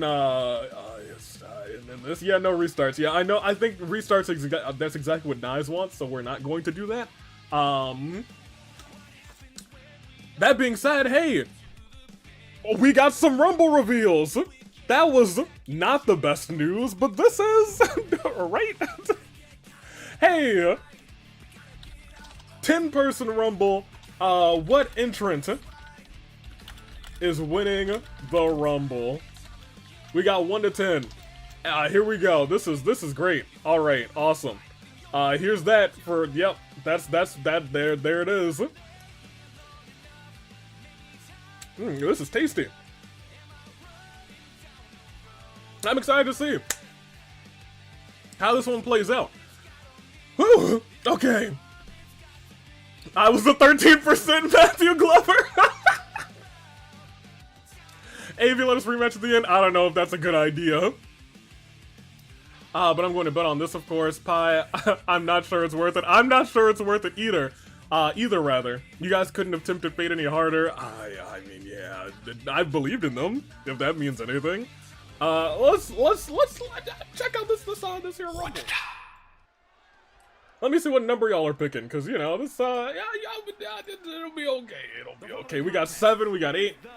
Clover number 6. Sonic Gaming says 10. Wise. 4 also Ben XSP. Kuzu Soda says 1. Jacob Baker says 7. I bet all my life savings, which is 10 cents, that number 8 is gonna win.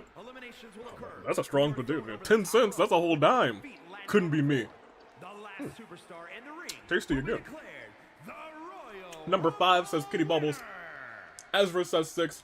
Kotoko says 5. Who's coming out first? Oh, it's a name that we're all very familiar with. Klee is here. Matthew saying number 3. Ribbon says, Sakura is not here, don't care. You don't know if Sakura is not here. Sakura could be, like, walking in anyway. You don't know. It's 10 competitors. You have no idea who's going to be there. Clean number 1. Luna says number 8. I'm betting all 3 of my pennies on this one. Y'all are rich-blooded out here. 3 pennies? Ridiculous. Wish I had 3 pennies. It would be fantastic. Uh-oh. I'm happy with this. Clea was hoping she would have a longer nap. And she would come in at like 8. I picked number 6. I saw it. Golden Gamer. Let me see. You got this, Clea. I believe in my pick. Down on your knees before the queen. So she can talk to you at eye level. You're right. She's a little shorty. But I guess, really, who is she going up against? Her horns look like they're glowing. They are glowing. We let her put some like glow-in-the-dark little paint on it. Because, you know, why not? That's the homie. See, I want to be happy, but I'm in pain right now. Yeah, you know what? Yeah, and I'm feeling a lot of guilt. Yeah, okay, you know what? Those are both terrible things to be feeling. So, I mean, you know, you'll be fine. Well, I mean, like, you know, you might be injured. I think someone caught an injury in that match. I don't remember who it was, but that was the past. We have to look forward to the future. And the future sees Clea at number 1, but who is number 2? Okay. I'm vibing with the music. Introducing the individual. Oh! Number 2 from the east side, Genie Shark. Out of nowhere! The Genie! Who would have thunk? Funky, right? Shantae. Oh, yeah, everyone's wolf. Oh my gosh, no, wait. Hold on a minute. We don't have to wolf. But coming into the Rumble, in this 10-person Rumble, and we'll be in the 30-person Rumble. The Genie with the jeans. I'm about to misbehave. The girl from the games I only just learned were Metroidvanias. Yep. Yes, it's my daughter. We got ourselves a Genie, well, half Genie. I was gonna say half Genie. But still, that's number 2. Does she have her magic? No, she can't use her magic. There's like, you know, there's like small rules, like Clea can't blow anything up. Shantae can't use her magic. I don't know who this is, but she's kind of hot. Well, gosh darn it, Kuzu. Let's go. These two starting it all off. And Clea introducing Shantae to what is sure to be a fascinating 10-person Rumble. I wonder who else is going to surprise us. Let me see. You're right, Cherry. She's got the wacky arm inflatable tubman, she sure does, but who will be joining Shantae and Clea in this ring right here, right now? Number 3 is La Senora.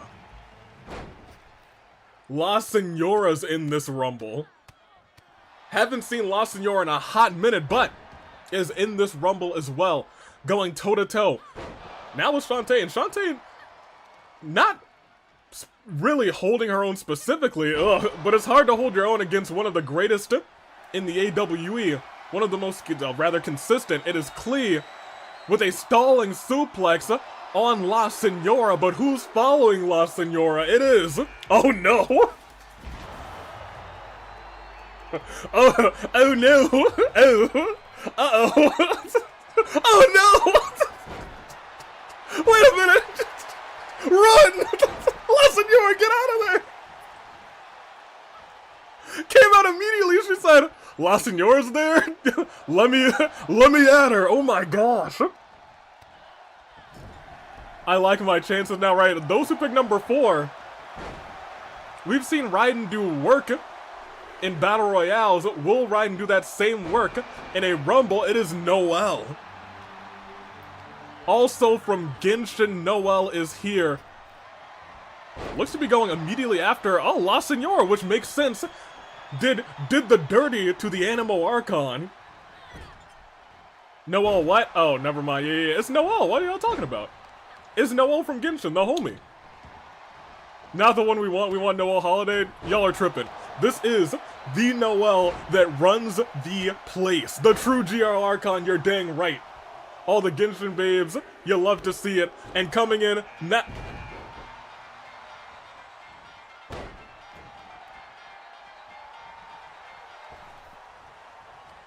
well,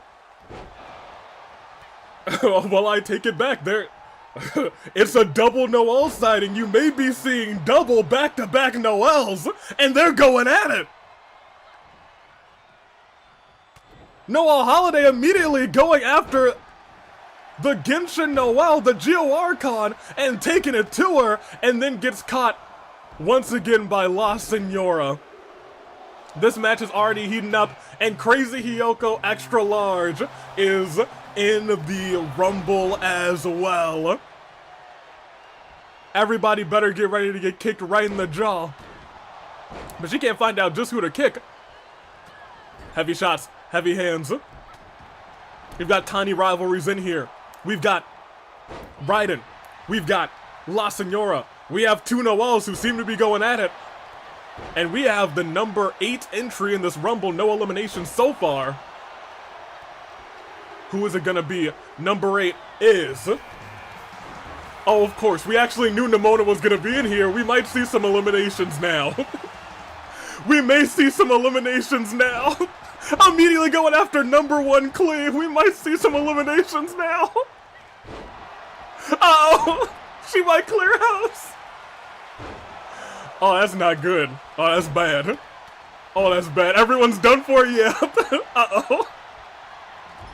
The fact that she went right after Cleve, who came in at number 1, Violet this time, yeah, she's in her Violet attire. Mrs. Rumble, fair enough. Fair enough to say the least. Going after the 2 weakened people in this Rumble as well. All of those people came on early. Nemona immediately going after him. Shantae trying to hold her own, but I'm not sure if Shantae knows what Nemona did this last Rumble. Goodness gracious, Noelle with the strength just sends Nemona high flying, but gets caught by La Senora.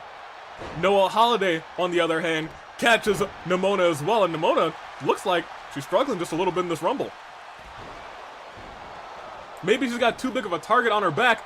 Cleve trying to eliminate Crazy Yoko Extra Large, almost our first elimination. Nemona playing risky, doing a springboard maneuver. And then catches Noelle Holiday, Miss Holiday right there. Uh-oh, heavy shots to Cleve. I'm surprised number 1 and number 2 are still in this one, especially with Nemona going right after each of them immediately. Noelle tossing the corner, but the Raiden Shogun with a German suplex on Nemona. Raiden Shogun. Honestly, I don't know who's gonna be out first in this one because Crazy Yoko Extra Large tried to hit that kick, but the Raiden Shogun takes her down, but Nemona takes down the Raiden Shogun on the other side. Noelle handles Noelle. Oh my gosh!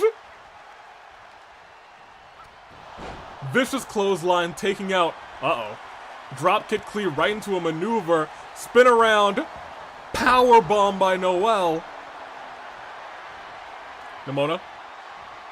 Up and down, back to the mat. Crazy Yoko. Nobody's out yet. La Senora looked like she was almost out. Kicks and tossed Nemona, the Rumble Queen. Noelle looks like may get the first elimination. La Senora's struggling. She's almost out. No. And a power bomb by Cleve. This is honestly turning into an even matchup. Still turning into an even matchup. And we still have 2 people left to enter. Oh, and a super kick. No, still in. Still in. And Raiden saves herself. But on the other side, La Senora out by Noelle Holiday gets the first elimination. Super kick. And another super kick to the back of the head. Tried to hit a pedigree, but Noelle Holiday reverses it. Oof, Alabama, or not an Alabama slam, but goodness gracious. Shot to the head. Noelle's both, it looks like they're both targeting. No, I was going to say they were both targeting the half genie. Noelle Holiday going after Crazy Yoko Extra Large, now going after Noelle instead. Half genie going after the, the small queen of the ring in terms of Cleve. Oh, wait a minute. I'm surprised number 1 and number 2 are still going at it and going at each other. Nimona not showing the promise that we showed her once before in the Rumble. But we're about to see who's coming out at number 9. Oh wait, Raiden is also out. Yeah, Raiden is also out. That is true. The two big rivals both out in this match. Oh, number 9. We haven't seen her truly since the Converged incidents. And you would think that she would immediately be going after the titles.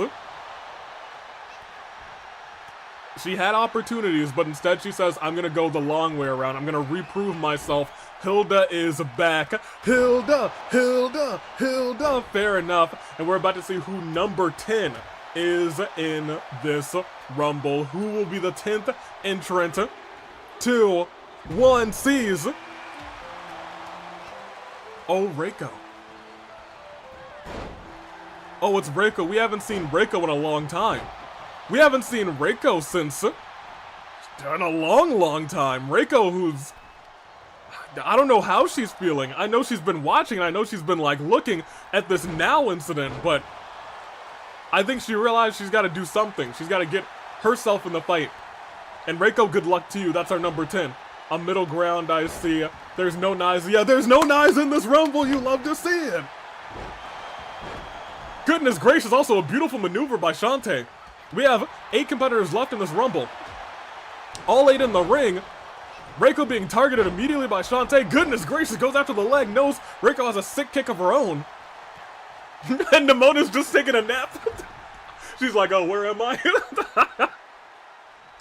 Kusa said there's at least 3 lesbians in this match. I mean, fair. 30% of AW wrestlers are gay / J. I mean, like, you might not be wrong. That might be a half J. Uh-oh. Nimona looks like trying to take out Noelle was not able to. Instead, Noelle follow a slam onto Nimona. Crazy Oko, extra large, looks like hit poor Hilda right into a slam. Shantae's still, like, honestly kicking butt. But so is Noelle Holiday. And Noelle may just see this as an opportunity to eliminate nobody. Was thinking about eliminating Shantae, but Shantae was not the focus for a second. Noelle on the corner. Our Geo Archon could be out. Shantae saves herself, and Nimona eliminates Crazy Oko extra large, and we might be catching glimpses of the Nimona that we know from Rumble past. Noelle saves herself, but as we see, Nimona's going into Nimona mode. Sees everybody, now knows everybody's weaknesses. Maybe was taking all those moves, but a clothesline. Noelle Holiday sends out Shantae. Rest in peace to our half genie. We'll be back at the fight before Christmas, though. My picks aren't winning, dang. I'm 1-7. Oh no. I don't think we really count this one. Klee out. As I said, this is the Nimona that we know. This is the Nimona that we know. You give Nimona a second to breathe, and Nimona will take everyone in this Rumble out. She's doing it again. I told you guys, she is. While everyone's fighting each other, she'll watch, she'll wait, and she'll say, you're next. Nimona, the Nimona we know. Nanoma, you're right. It's tragic, it's terrible, but she's about to do it again. She says, Rumble's my favorite. Looks like Hilda was setting up for something on Reiko, but Nimona says, no, this one's mine. This one's mine. Goldberg, Nimona, my jinxes are that bad. I jinxed her. My gosh, let me get my water real quick. Oh my gosh, in the middle of the ring, tapping out. This is a Rumble. Why would you do that to Noelle Holiday? Made her tap out in a Rumble. And she might just throw her out right here, right now. Throws into the corner. Another power bomb onto Noelle. I'm sorry, Nimona by Noelle. Nimona's taken, I think, like 2 or 3 of those. Noelle might take out Hilda. Now Hilda's staying in this matchup, able to get back into the ring. Now countering Noelle. Both Noelle's still in this one. Then we still have 9 and 10, and we have Nimona. Noelle's been in here for a hot minute, but so is Noelle Holiday. All the Noels have been in here since 5 and 6. In fact, we have what, 5, 6? Do we have 7? Was Hilda 7? I think Hilda might have been 7. We have 5, 6, 7, 8, 5, 6, 7, 8, 9. I just realized both Noels are still here. Exactly. Noel, you can do better. Noel's being hurt right now. Noel targeting Nimona, which may not be the best decision. She's already gotten 2 eliminations in this match. Don't mess with her. She might get another one real quick. Oh my gosh. Looked like she stomped Noel as she came down. Oh my gosh, she was trying to hit a Hurricane Rana. Hilda countered it into a power bomb. Reiko throwing Hilda over. Almost threw her out. Hilda able to catch herself and gets caught by a spear. After that hit by Hilda, what a sequence. What a sequence. Poor Reiko. Tried to eliminate Hilda, got caught by the knee, and another, no, I was gonna say another elimination, but turnabout. Oh my gosh, no, Noel. Eliminating the monster that was Nimona, and now there's only one Noel in action. Heavy knees trying to take out Hilda. But Reiko still hanging in there, but oh my gosh, Noel with a counter. Slams Reiko back to the mat. We lost to Noel. One Noel remains, the first Noel, not the Holiday. Holy crap. Miss Holiday, no. Oh, Noel's getting her up. Oh, but a shot from the back. We may see 9 and 10. Oh my gosh, she was backing up to eliminate Noel, but she backed up right into a backstabber. Reiko needs to get some semblance of ring awareness. It seems like her mind is somewhere else. Maybe she's still thinking about now and where she is and what she's doing with knives, but she knows that she's in this Rumble match and she has to stay focused. She has to stay focused. Big shots. Noel tossed into the, ooh, deep arm drag. Okay, Reiko's starting to cook a little bit, but cooking might not be what she can do because she's slammed face first, and we've seen this from Hilda time and time again, saying, alright, I made somebody tap, and then they got out, so now it's your turn. Locks it in deep. And Reiko tapping out to that accolade.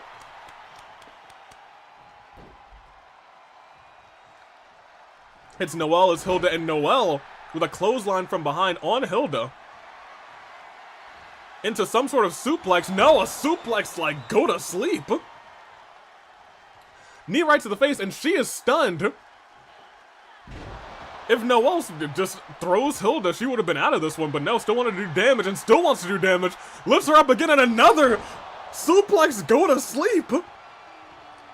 Reiko might be out. She might be down and out. Ooh, but Reiko falling backwards, not really what Noel expected. Ended up doing a, oh, okay, digging the heel into Reiko's back, showing off the strength. The power of Geo, but a swing blade by Hilda. These ladies just want to hurt each other now. Reiko tapped out so Noel would target Hilda. That was smart. That was smart. And then Hilda's still thinking, I'm going to eliminate Reiko. Onto the ropes. Kick, not even a drop kick, a sliding kick across the back of the head, honestly, of Reiko. She couldn't have seen that one coming. She couldn't have really dodged that one with any effectiveness. And now, these two are just brawling. Noel watching from the sides, waiting for opportunity, but Hilda has eyes in the back of her head, apparently. Knew that Noel was steps away from her, hit that slap. Oh, Noel in the corner. If Hilda hits one more shot, ooh, Noel would have been stunned, but Noel able to reverse. Lifting up Hilda. Tried another fall-away slam. But Hilda now, with a suplex, almost a brain buster of her own. Noel stunned, but Reiko's still targeting on Hilda, really not appreciating that accolade from earlier, saying, alright, I know where I am now. I know who I'm fighting now, and fight is what I'm gonna do. Come on, Noel, I picked you. Hilda has been in both Fight Before Christmas Rumbles, that's true. Oh, but look at that.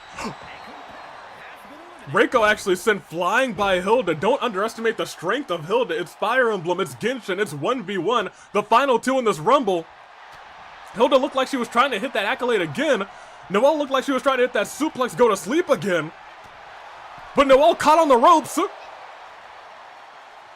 Could Noelle be out of this one? She's been in since much earlier. And that could be all she wrote. No, she stays in. Able to hold on. She was just barely, running power slam the back of Hilda into this mat. The Geo Archon versus,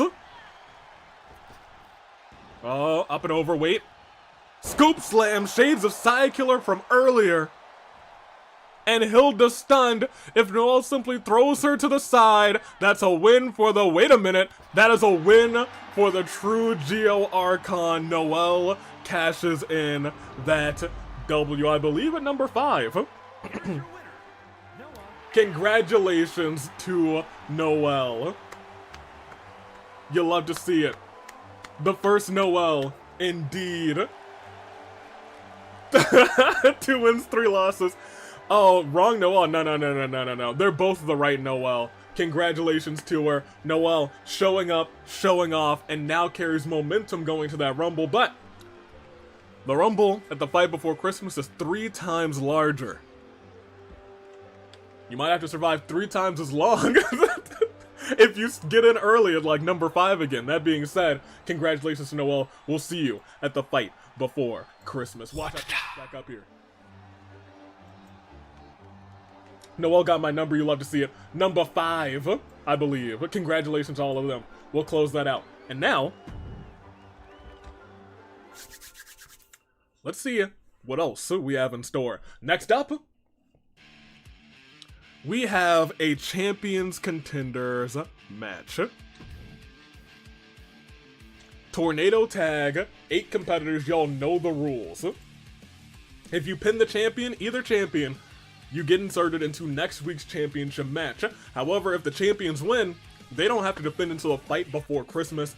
Next week there will be another, or yeah, I guess next week, because the countdown to Christmas starts next week. Oh my gosh. Next week, the gentlemen in the tag team division will be doing the exact same thing. But for right now, let me give you your poll. We have the Champs Contender match. We got the champions, the Racket of Solm. Okay, headset was like, oh, what are we at? Battery 20%. Oh, you're at 20%? Get more, please and thank you. All right. We have Inaba, Investigation. We have literary rivals, or literature rivals, and of course we have Starstruck. Or at least we would if Tab worked. There we go.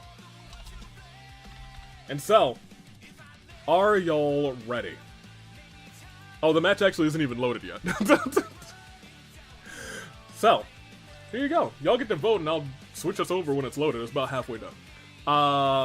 Pi, first arrow needs medical to be medically attended to. Tell the medical staff to unban me, please. Oh. Yeah, I guess that's right. Alright, hold on. Here, I'm gonna start the intros. Y'all can have them. I'm gonna make a call to medical to say you can let Arrow in just this once.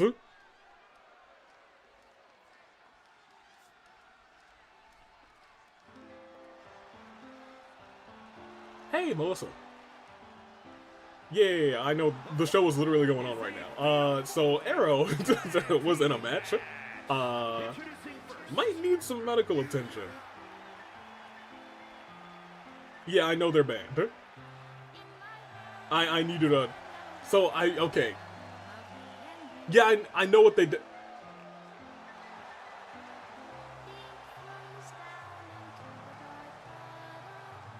Yeah, no, I get you. But like, I'm in charge, so unban Arrow for like it. I get you. Okay. All right. Yeah, just move Sakura to a different one. Okay, cool. And then just treat Arrow and it's all good. And you can move Sakura back. Cool? And then you can ban Arrow again. That's fine.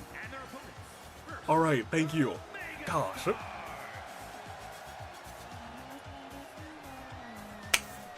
Arrow, they'll let you in a minute. Starstruck are here. Singing Miku's greatest hit. Never gonna give you up. Now, will they cook in this match? Last time they were in a Champions Contenders match, Miku was injured, to be honest. AV, scroll up, I have an amazing offer for you. I don't think I'm gonna accept it. Here, let me see. Where's the scroll up? Now, AV, I have a proposition. Me and Arrow versus Dotorian now doesn't even need to be for any stakes. If me and Arrow lose, we can never challenge Knives again. I don't know if that's worth it. Arrow is hurt. Goodness gracious. Arrow, if it's to get you healed, you'll have to accept for now. You gotta be kidding me. Coming up, it is the party, and the party always lies with the Inaba investigation team. They got all of the party. They got party to the left, they got party to the right, and they party in left and right. Look at them. Look at them move. Look at them schmoove. Please, I'll pay the medical bills. We have insurance. I can team up with Pi because I really want to be in a match. Fine. If you don't go get medical attention, I'll take Arrow's place. I forgot about the gag glasses on Yukiko. That's her thing. I'm cool with the rematch. No. Y'all, no. Y'all saw what they did. Goodness gracious. Arrow agreed, AV please. No. I'm gonna say no. Fair and square. Imagine if we just randomly gave another match to Knives members. I don't think that would be good. I think things could go terribly wrong. All of us versus XSP. Actually, you know what? That sounds better.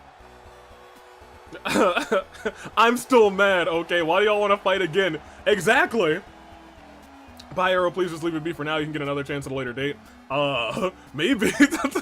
Now I'm incredibly concerned as to what's gonna happen in the future, but it is what it is. And we never back down. Never what? Yeah. But last but not least, it is your tag team champions.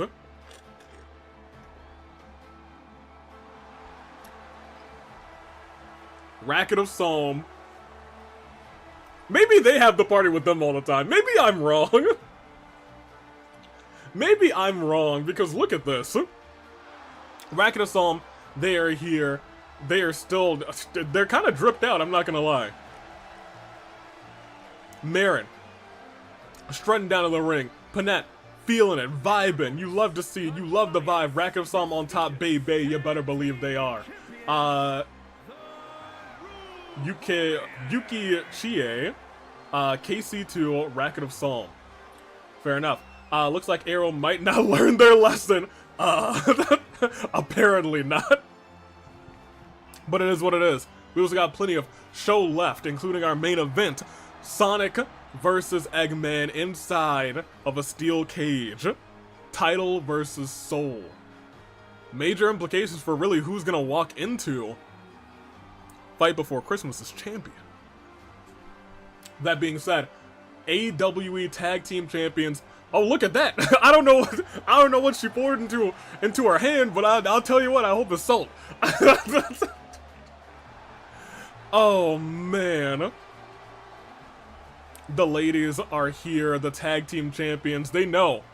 They've held them for a long time, and now they know that the roughest team that they have to deal with, like notably, who have been rivals for them for the past, like, couple of months, the Blades of the Ages.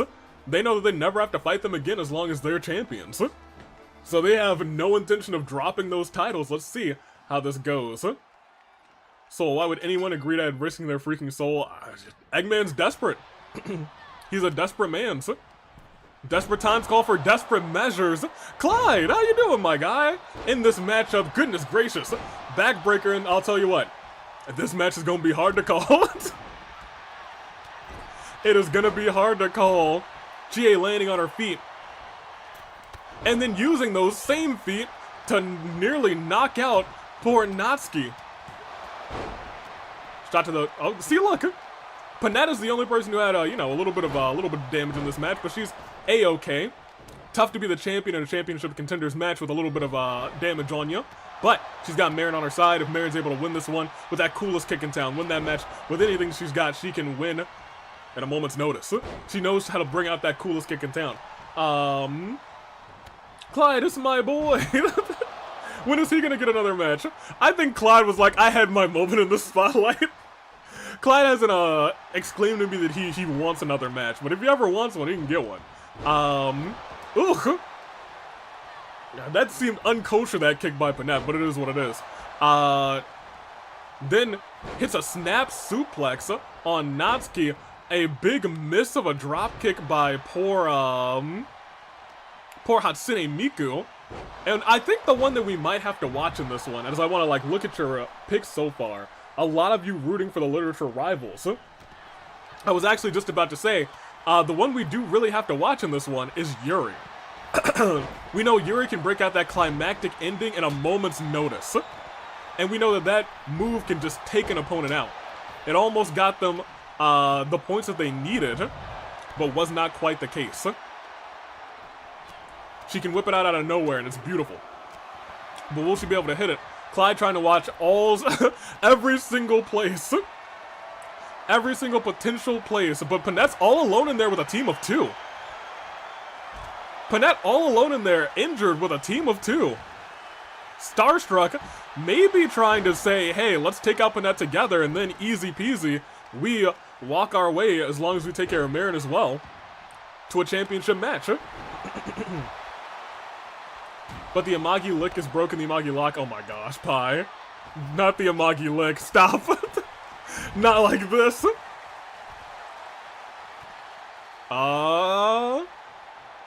Forced to get out. Oh my gosh! They both went diving at Yukiko, but they both missed! Both missing! Shot to the knee. Clyde looking around at everybody. Yukiko just demolishing poor Hatsune Miku.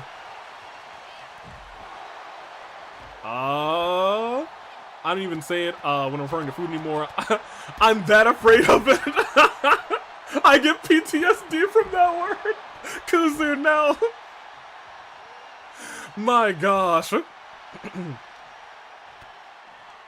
Poor Clyde trying to pay attention to literally everybody in this match. He's like, over there, over there, over there, over there. That's how I feel sometimes, Clyde. However, neck to the back of the mat. Miku bringing Yukiko back up. Yukiko reversing that. On the other side is just a cluster. Yukiko in the middle of the ring. Miku coming in. So is Natsuki. Oh, Miku might be taken out. No, a reversal. The thing is, everyone in this match either has a signature or a finisher built up, and that super kick out of nowhere, that galactic punt. She just swooped in and said, all right, Miku, I'm gonna take your head off. And pinned her.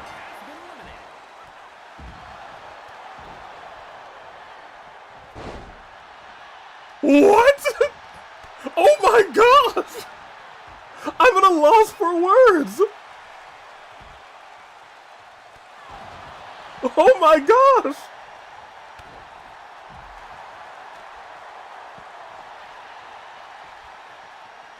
She waltzed in, kicked Miku in the face out of nowhere.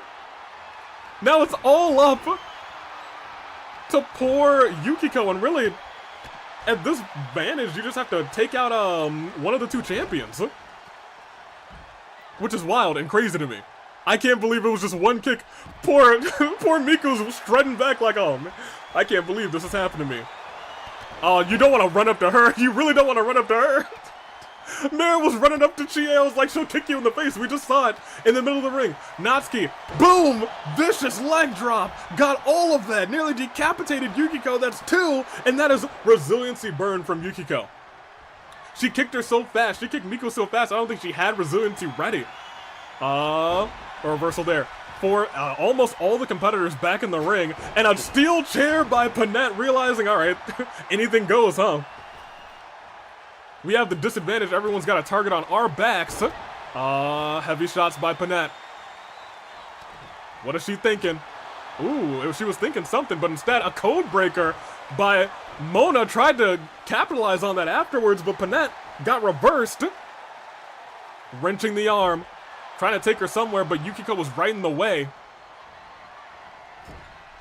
Mona's in trouble. Mona realizes she's all alone. Misses that kick, that Pele kick that we've seen take out competitors before. And instead goes right into that move. 1, kick out of 1. Mona's gonna be tough to take down. Mona realizing, I gotta take it to Panette, I gotta take it to Maren. Ooh!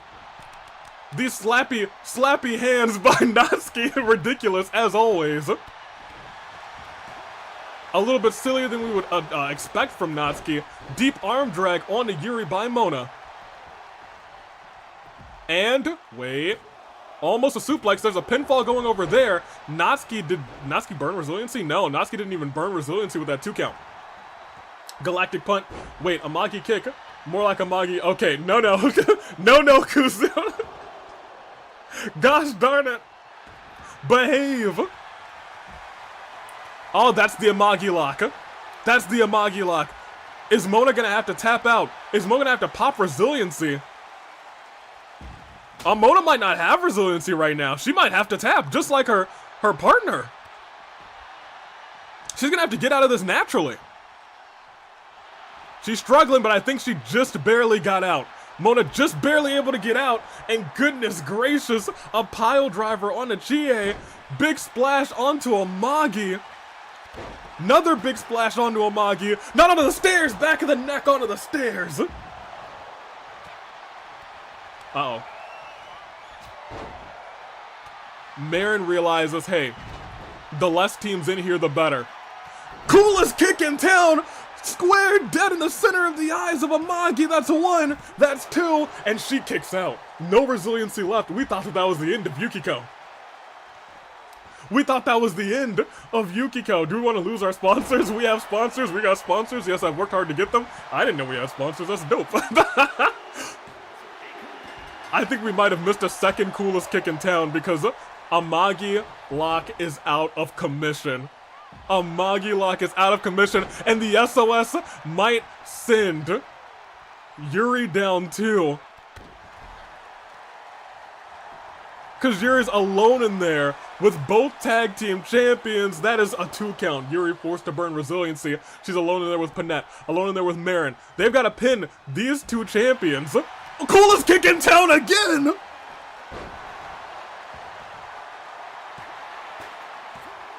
Mona kicks out, but oh my gosh, Maren is hitting coolest kicks in town out of nowhere. Over and over again. Ready at all moments of time. Maren with a wicked uppercut. Now alone in there, almost with both members of the Literature Rivals. It's a neckbreaker on Natsuki. And here's the thing, both Panette and Maren both have their resiliency built up. Oh, but that miss. And that drop kick. Oh, but Panette locking Natsuki into a submission hold. Natsuki forced to burn resiliency too. No member of the Literature Rivals have resiliency. In fact, the only members that have resiliency left in this matchup are both tag team champions and Chie. But that backstabber from Mona to Maren gets caught by Panette. These 2 are working excellently in tandem. When one gets out, the other one clocks it on the opponent who hit her. Oh, Panette's got Chie in not a fantastic position. Chie might be flundering down. No, is able to hit a Hurricane Rana. And Marin misses that big splash. 2 count onto Panat. Panat kicks out without resiliency as well. Oh, but wait a minute. Chie with a shot to the face. Yuri right there. Yuri getting tossed into the corner by Panat. And now she's getting that kendo stick. Yuri's all alone with the tag team championships. Ooh, Black Friday happiness. Welcome in. Rael, you love to see it. Ooh, kick to the back. Racket of Solm still completely in. Literature Rival still completely in. And then we have Mona and Chie, the only 2 odd people out. Drop kick to the top of the skull. Oh, but Yuri catches all of that kendo stick. A roll-up by Chie. Not enough to burn that resiliency, but over there might have been enough to burn. Oh no, Natsuki had no more resiliency. She had to use all of her everything to... Oh, that wasn't Natsuki, that was actually Yuri. Natsuki's like knocked out. Wait a minute. Leg balance into Yuri. Natsuki's... Is she gonna be cooking? Powerbomb? Elbow drop? Is she cooking? Oh, but that's 2, and Mona is out of this one too. It is 2 teams of 2, and Chie. Chie in incredible danger, essentially. Natsuki is too, as she's forced to fight, essentially, one-on-one at a disadvantage. She is hurting. She's still got no resiliency, and Marin is just cooking. She's cooking. Starstruck is out. By Moan. Chie survived. First team out. Not the Mona cake. Gosh darn it. Yeah, hate to see it, but you know what you love to see? Ooh, you don't... Panette doesn't like to see that. A hit from behind Marin could honestly take... Oh, wait a minute. Maybe I spoke too soon. She got all of that kick onto Marin. Now's the kendo stick. Oh, but Marin returns fire with a drop kick of her own. And rolls, doesn't roll up, just pins poor Natsuki, and she's been hurt so bad in this match. That's gonna be it for her. Yuri's all alone, Chie's all alone, and the tag team champions have been putting on a clinic in this matchup. Both still have resiliency. The only hope is that Chie's able to knock out some galactic punts. She's got 3 on lock, but it's gonna be hard with these 2 competitors of this caliber. Avi just read moan without question. It's a word. It is a word. AV confusing someone for someone else who looked nothing alike. Classic AV moment. Yeah. You better believe it is. Chie all alone in the middle of the ring. Racket of Solm. Just hanging in there. Oh, wait a minute. It's a battle of kicks. The coolest kick in town versus the galactic punt. Whichever one hits first is going to lead to a pinfall. Maybe neither of them, because Marin's got something planned. She's going flying over the top rope. Reckless abandon taken out. Chie on the other side. Yuri and Panette toe-to-toe. Yuri's head goes right into that post. Let me see. They might actually take this home again. Look, the Racket of Solm, they've been showing excellent teamwork. Ever since winning the titles, they've been on it. And no one bothered to go for the champions. Poor strategy on the other teams. Fair enough. Fair enough. Oh, wait a minute. Oof. Looks like she barely caught what looked like a disaster kick going to the top rope. Not something we see from Yuri often, but she is going there. Panette all alone without her partner. Oh, the drop kick missed, but the galactic punt did not. That's 1. That's 2. That's resiliency. That's resiliency. Oh my gosh, but Yuri gets caught with the coolest kick in town, and it looks like at that point... What? I was gonna say at that point, Chie's all alone in there with a team of 2, but that's not the case. She just got her head dropped on that steel chain. I don't know how Yuri kicked out of that. How? How?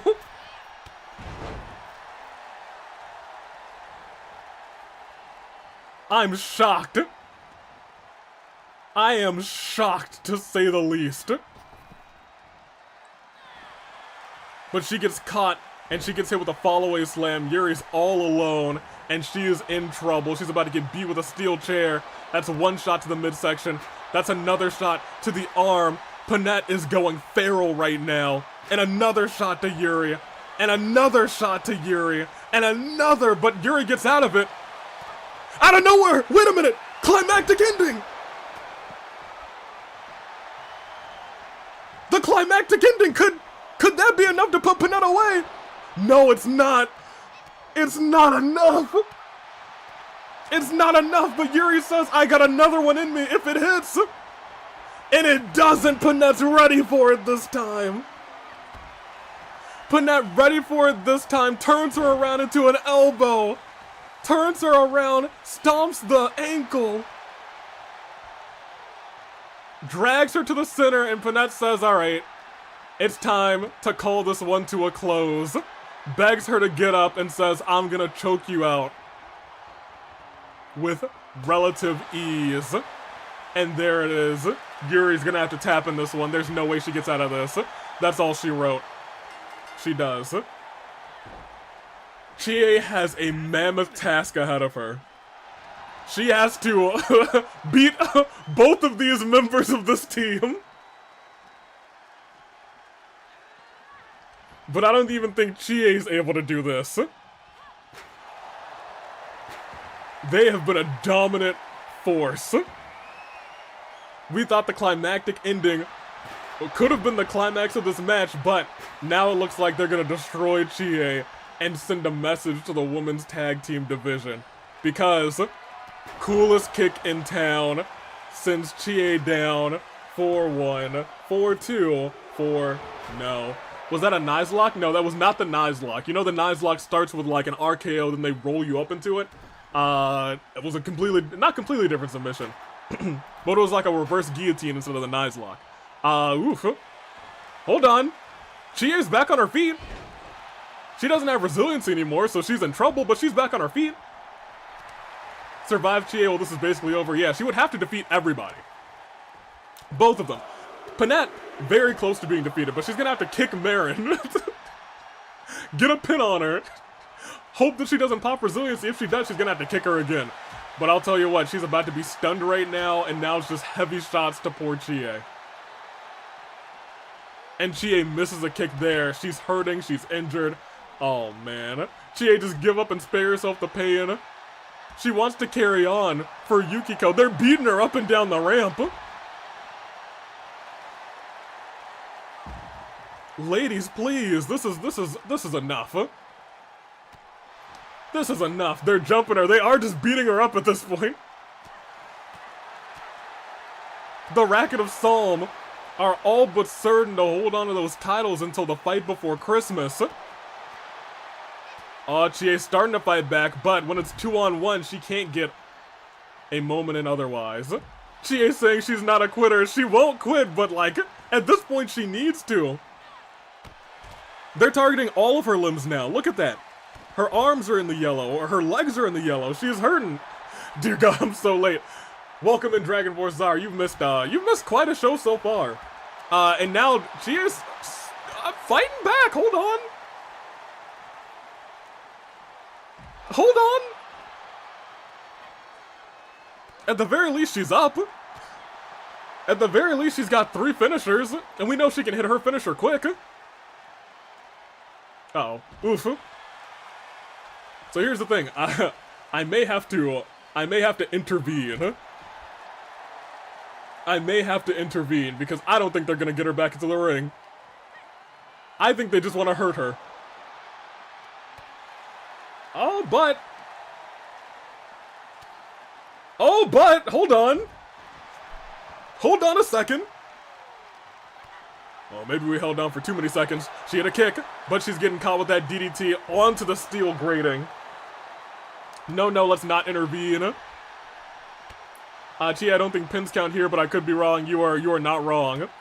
They gotta be in the ring for this match, and they're taking advantage of that by just beating up poor Chie. I figured as much. Curses of the job that had me 3 to 8 tonight, plus reheating Thanksgiving leftovers. It was a Thanksgiving leftovers kind of day. You love to see it. I had some a little bit earlier. Probably because I'm in a light room. What did you say? I can hardly see a thing. I don't know. It is dark over here. For some reason, the spotlight hasn't come on yet. I don't know who's supposed to be running the spotlight. Unless it was stolen.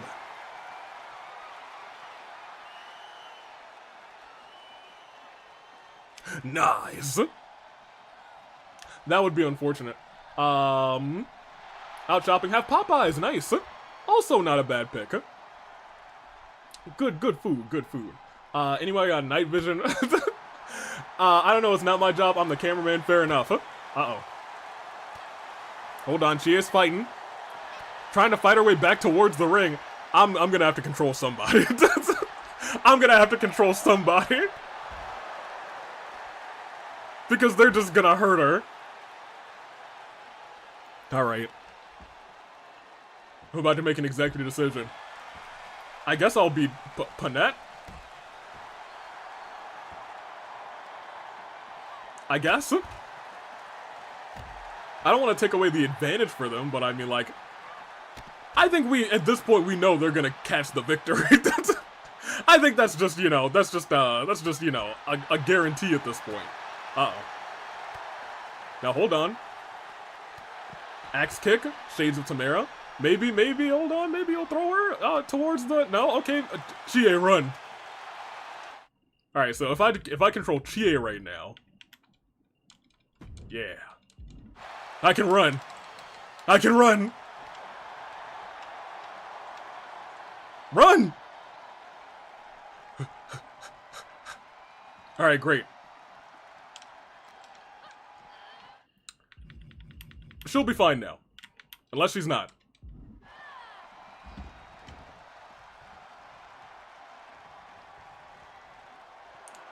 This is fine, this is fine, this is fine. They're in the ring. All Chie needs is a good reversal. See, now they're wrecking each other, they're ruining each other's moves. Now all Chie needs is a good reversal. All Chie needs is a good reversal. She rolls, Chie, please! I just put you back in there! Oh no. Oh no. Oh no. Oh, she's doing push-ups on her! I just got them in there! Has Racket and Solm ever had a short match? No. I don't believe so. That is a negative. Do you want the pain she apparently wants the pain to continue. She was like, my only way to win this fight is by leaving the ring. And I understand that, Chie, but oh. She hit a low blow. She did hit a low blow. Where's the class? Push-up minigame. Chie's stunned. There's nothing they can do. Thrown into the barricade. I feel so bad for her. I tried to help her. I tried to put her in the ring.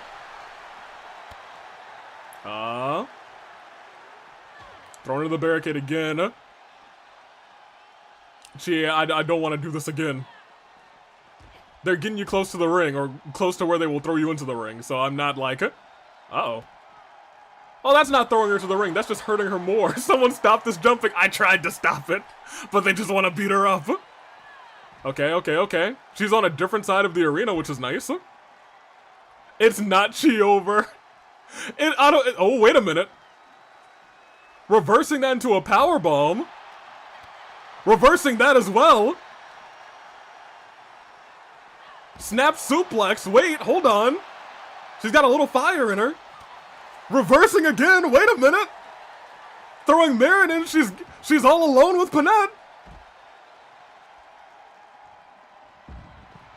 Good. If she can get into the ring. Nope. Oh, gosh. Chie, you had a plan. You had an opportunity. Oh, she's doomed. All right, well, that's probably about to be it. Low DDT. Yeah. Okay, well, y'all, kudos to... She kicked out? What? What? Wait a minute! Wait! Galactic Pun, wait! Wait! Hold on! Is Hope alive? Galactic Pun again! What? Not even resiliency. Oh, Chie, honey. Galactic Punch again! But that's Marin! This could be one-on-one! Oh my gosh! There's hope! Oh my gosh, there's hope! What on earth? She has Marin in the corner! One super kick! Do you believe in miracles? 2 super kicks! Because we might be seeing one with 3 super kicks in action! Falls into the pinfall! What on earth, too? What on earth?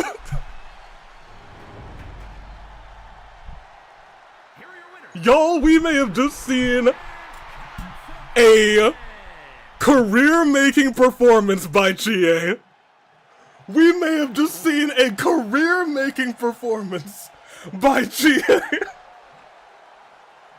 We had all given up hope on Chie, but all of a sudden, a galactic punt rolled Marin out of the ring. Another galactic punt on Panette, who had already burned her resiliency earlier in the match, took out Panette, and then the miracle kicks in the corner have earned the Inaba Investigation team a shot at the titles next week. I am shocked. I am so shocked. Whoa.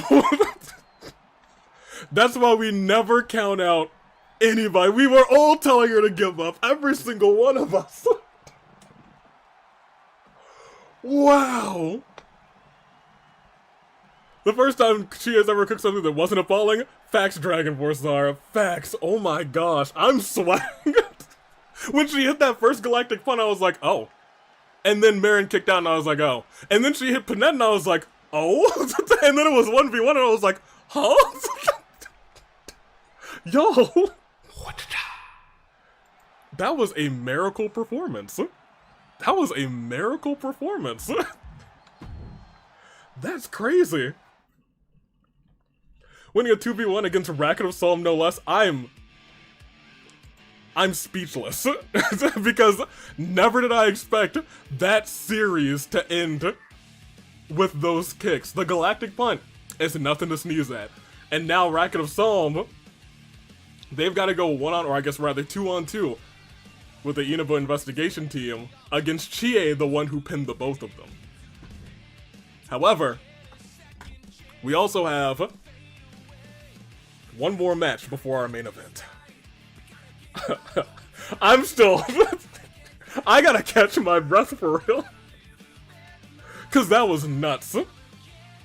That was incredible. That was hype. But the comeback was real, you're right, Mikey. Oh my gosh. Woo! We got another rivalry match. We got Tokiko. We've got Murasaki. I've been told there are no rules in this match, so there cannot be any cheating. Everyone banned from ringside. Let's see who comes out on top of this one. It is our penultimate match. Yes. Whew, man.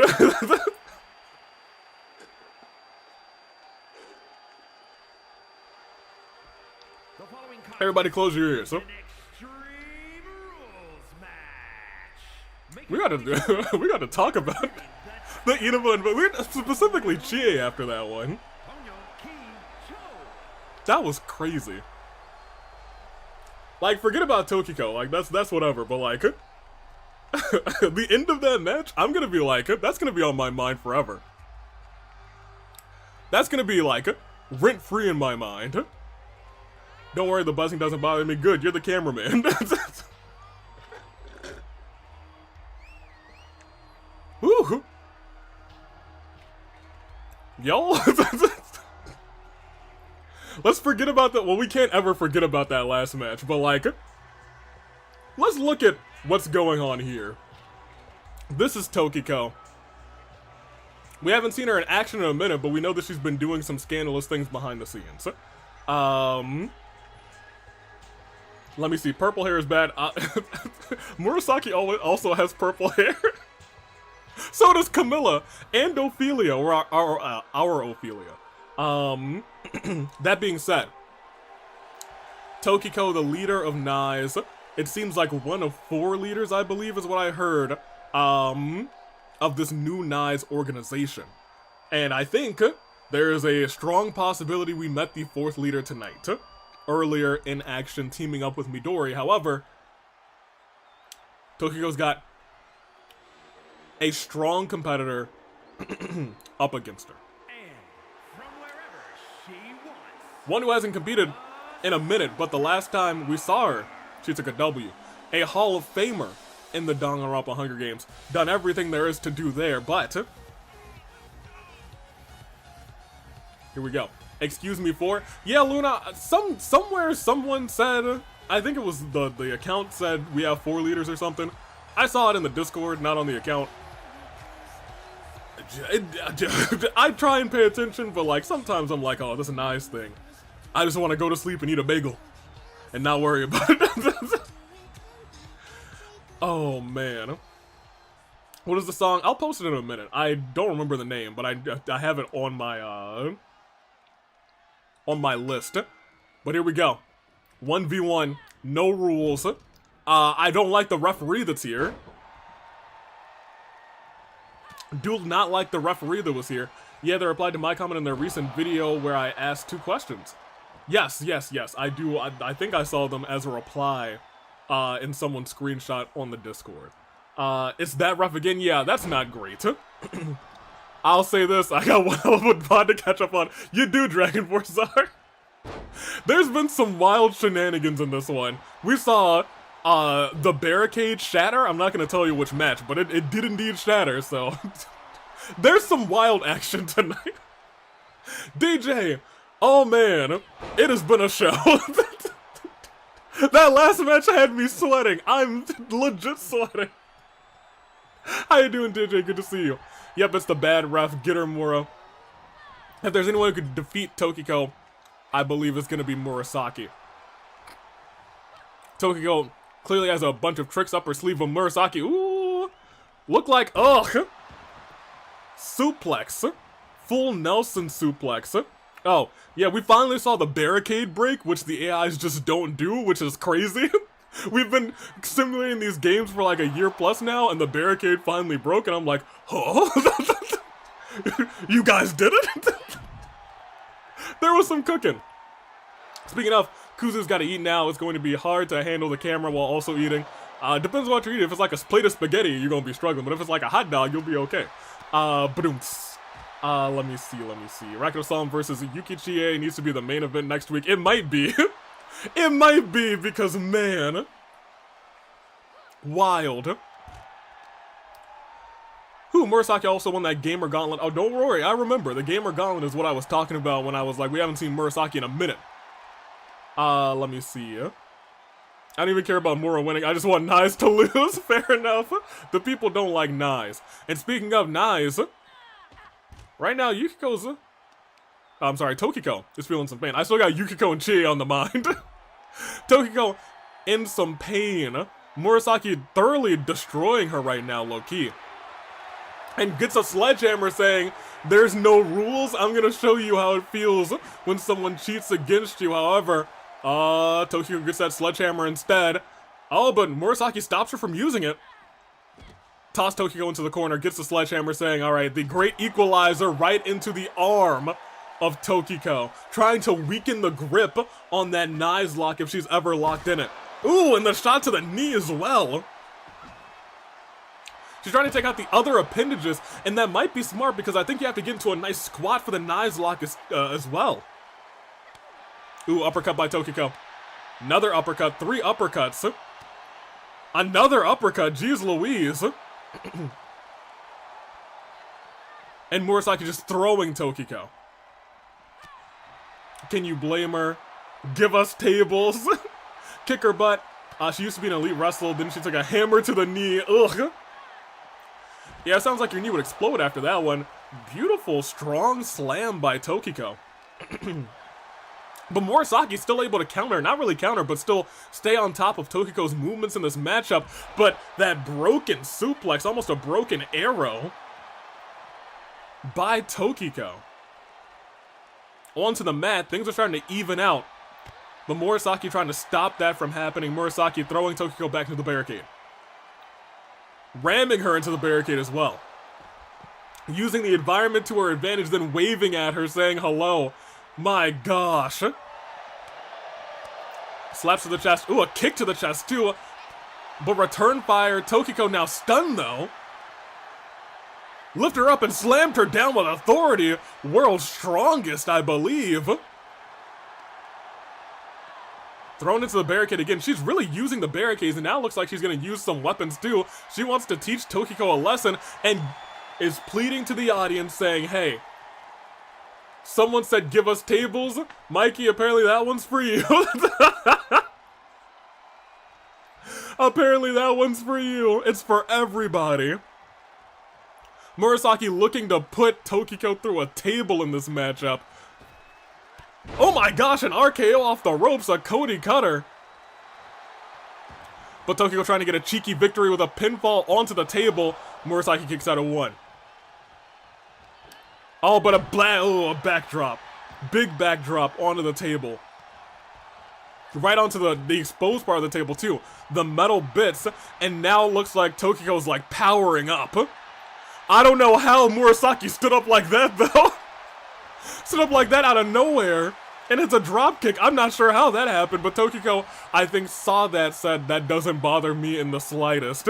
In fact, keep breaking the simulator as she delivers a clothesline, and another clothesline, and another clothesline. Murasaki stumbling into the corner, and Tokiko ready for her. Lifting Murasaki up. Slaps her in the face. What is she thinking?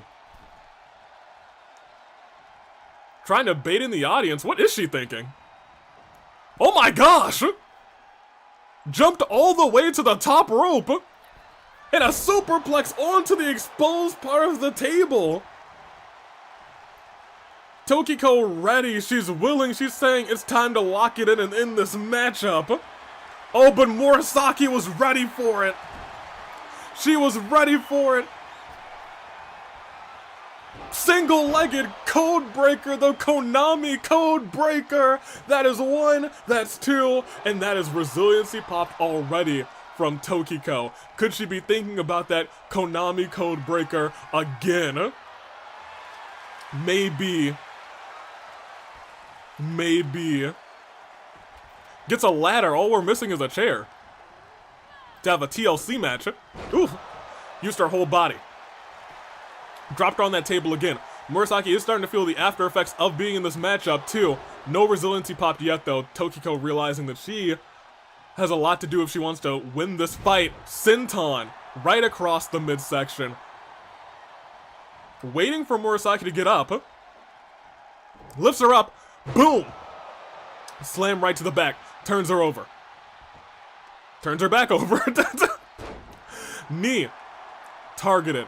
And I don't know what she's doing now. Tokiko climbs to the top rope. Outside the ring, Murasaki wise, can't get pinned out there. Tokiko begging for her to get up though. Double axe handle. Right onto the back of the neck of Murasaki. Let me see. We have a chance, y'all. Do it again. Let's go, Murasaki. I've been thinking, how would I get others to know my OCs? Come on, Tomoyashi. I have a gaggle of OCs. I want to submit them for at least Revolution. I'm concerned about the art for them, though. I can't draw to save my life. Don't worry about the art. We're going to make it work. 1, 2. 2.9. Goodness gracious. Might actually submit my new OC for the OC Revolution thing. I'm excited to see all the OCs that are coming in. It's going to be... Ooh! Flying forearm, nearly decapitating Tokiko. Oh, but Tokiko with the reversal of that move. That could spell disaster up and down with that spine buster.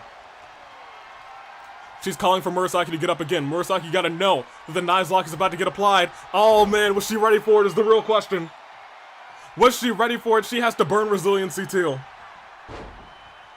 She also has to burn resiliency. However, Murasaki does have a finisher on the ready. The one who doesn't is Tokiko. Murasaki could end this matchup. She's got to hit it quick, and she has to hope that Tokiko doesn't kick out. We've seen her hit her once. That Konami code breaker. Up and down. Face onto the mat. Where is she going? To the top rope. Begging for Tokiko to get up. Oh, what is this? Ooh! Looked like the knees hit Tokiko right in the eyes. Double knees to the eyes. 1, 2, and it looked like she didn't get all of that move. It looked like she didn't get all of that move, and that may have been the deciding factor in that one. It looked like it may have been, with the double knees, a top rope Konami code breaker, but it didn't quite hit. Oh, but, ooh! Got all of that knee to the face, her back laid up against that table, and now she's got the kendo stick going left and right onto every body part of Tokiko as she's laid out on that ladder. It's doing double damage. Tokiko gets up though, and ooh, Murasaki now feeling the pain of that ladder, she lands on it as well. Tokiko throwing Murasaki to the corner, lifting Murasaki back up. Oh no, we've seen her do this before. Murasaki, you're gonna have to counter it. You know that it's coming this time. Come on. Oh. Oh no. Superplex once again colliding to the top of that table. Oh no. 1, 2.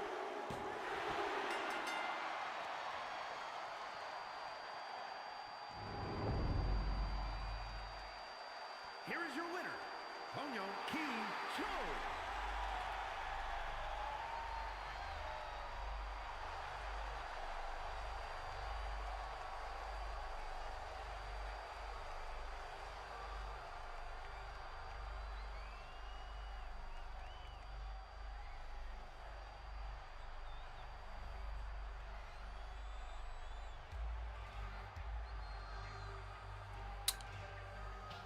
All right, so let's watch Hachami back. Let's go to our final match. We don't have to talk about Tokiko winning for too long.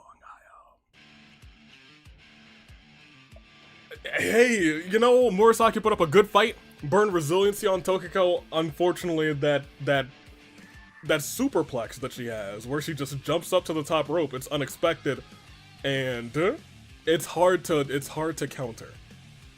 Once she's up there, you're pretty much in her trap, you're in her grasp. That is really unfortunate. That is real bad. But it could be worse. It could be worse for Sonic the Hedgehog or Eggman. We have a title match on the line. It is title versus soul. We have the champion Sonic. We have the challenger Eggman. And this will determine who's walking into the fight before Christmas with the championship around their waist. And so, I guess it'll also determine if Eggman is walking into the next event with the soul. Eggman, I think I'm rooting for you, but we'll see how it goes. I know you hate that hedgehog, but I think you like your soul, so I mean, you know what? Good luck to you. Watch that house back in. Anthony Sub says, now, if you win, get this win rather, this belt made of gold, if you lose, the devil gets your soul. Yes, delightful, unfortunate. Speaking of Eggman, Dragon Force Star, to think Eggman is the face in this scenario, our world has been turned on its head. Dr. Eggman, embodiment of bad guy, is here to put the actual bad guy, Sonic, away. Shocking. Oh goody, we're entering a wrestling version of the freaking devil that went down to Georgia looking for a soul to steal. I do love that. Let me see, my friend, the one who has Eggman's soul, I've sent him backstage. See ya. Says Kuzu Soda, you have to leave early. Well, you'll catch the rest of it later. Thanks for coming, Kuzu Soda. Someone else will take over the cameras for you. Eggman, Haystack, Hedgehog, AV, who would work perfect as a rival for me? I'm not sure. I am uncertain. Let me see. Enter the metal cover of The Devil Went Down to Georgia here. Monokuma also hates that hedgehog. That is true. Monokuma, though, I'm not sure who's in control. And here...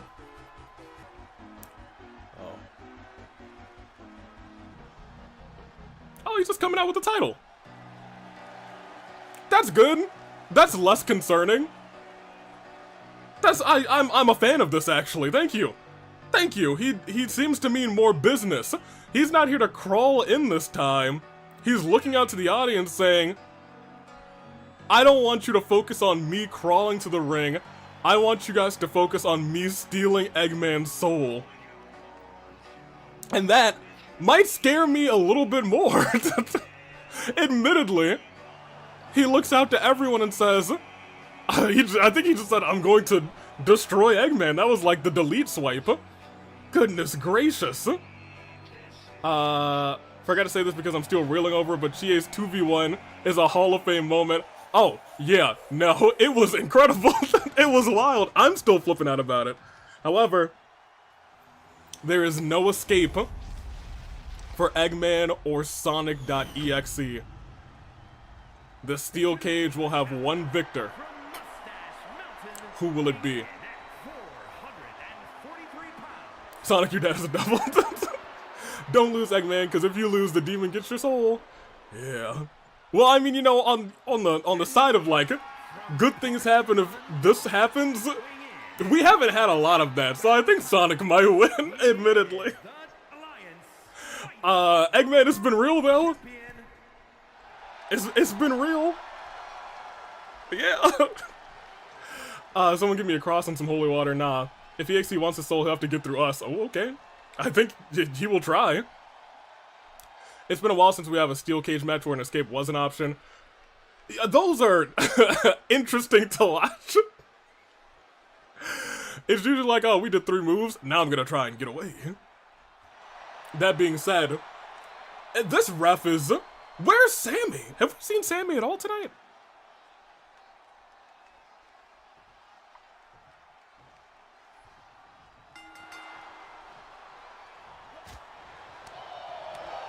Have we? We saw Jessica. We saw Clyde.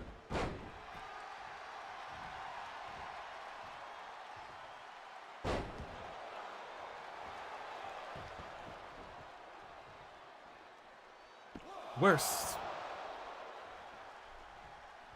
Let's focus on the match, and let's just assume Sammy's like locked in the bathroom, or is very like he's sick and he's got the flu or something.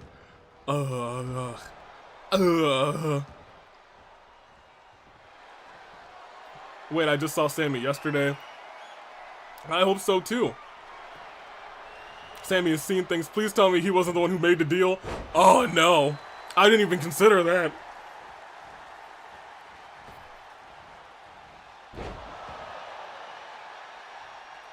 Look, Eggman's soul is on the line in this match. I should be giving him, you know, some attention in this one. Sonic is hurting already. I think the attack that Eggman did 2 weeks ago was enough to weaken Sonic.exe, which is great. That's fantastic. Eggman might be able to come away with this, might be able to clutch up and win this one. He's up, he's down, another shot to the back. Lifts Sonic up. Throws him into the turnbuckle. Yanking him by the leg, which is smart. You want to get rid of the legs of any Sonic that you come across. He's up, and he's fallen down. Eggman is doing some work. Sonic's the one who's got all of the, unfortunately, the momentum, but like, Eggman, if he can get a couple more good hits, he's got a signature. He's actually climbing to the top. Big Egg elbow misses. It hurts real bad, and Sonic with that face buster, glasses and goggles right to the mat. Sonic's up, and a DDT, dropping him right again on those glasses, on those goggles again. Eggman now starting to feel it. It just took a few shots from Sonic, and now Eggman's right back. Oh, well, Eggman's back in this. Hold on. Wait a minute, Eggman. Sonic with that jawbreaker. Sonic just going, we've seen this from Sonic again, and again actually recently. He goes after the neck of Eggman, after the neck and head of Eggman. Oh, just like that. 2, Eggman kicks out. He goes after the head and the neck of Eggman more than like, we saw Sonic fight before. He was just doing some funny moves, doing his twirling around. He goes like specifically after like parts of his body. Sonic with that pinball attack missed. Eggman, wait a minute, could he be going already for the the egg carrier? That reversal may have gotten Eggman, and there's no resiliency right now.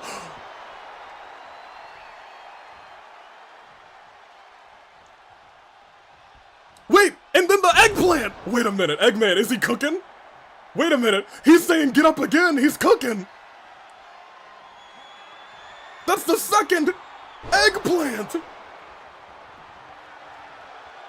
That's 1, that's 2. He burns resiliency, but that's all the resiliency he gets in this matchup. Eggman, you gotta keep cooking, my guy, you gotta keep cooking. Eggman got hit by Sonic but refused to fall down. Slaps him in the back of the head saying, I'm gonna show you just what I'm capable of inside of this cell, Hedgehog. Sonic.exe misses, but able to be quick enough to kick Eggman in the face and bust him wide open right where that foot made contact too. Heavy shots, heavy hits. Eggman now back in control, but Sonic with that vicious elbow strike to the head goes after the neck of Eggman. Eggman's still not staying down. He's found some sort of like resiliency. He's found some sort of power well deep inside of him to fight this unknown evil. And Sonic.exe may not have been ready for it. Tried to go for a jumping knee. Right onto the head and neck again because that's what he's been targeting, but Eggman says, I'll fire back with elbows like you've never seen. We have to remember, this whole thing is in a steel cage because Sonic attacked Eggman after he was trying to get back on the right track after beating Brock Lesnar in one heck of a matchup. And then Sonic put the cage down on him, and out of nowhere, Eggplant again. If he gets the pinfall here, that could be enough. 1, 2, 2.9, if not 2.99, if not a hair short of 3. And a roll up by Sonic, that's 1, oh that's 2, almost stole one there, almost stole one. But he ran right into it, the egg carrier! Sonic ran, he tried to use his speed against Eggman, but Eggman took it with him and got the first pinfall of this match. There's hope. There's hope. Hope is very much still alive. It is 2 out of 3 falls. All Eggman has to do is keep him down for 1 more, but Sonic's climbing to that top rope. He's thinking something devastating. The pinball attack is it's real, it's legit, and it basically bruises every rib in Eggman's body, and he's forced to pop resiliency as well. Forced to pop resiliency as well. He went too fast right into the egg carrier, dang right. Eggman was, in this one moment, faster than Sonic. That being said, Eggman's back up. Sonic now in control, and Sonic on the verge of having another signature. If he gets it, then Eggman is in immense danger.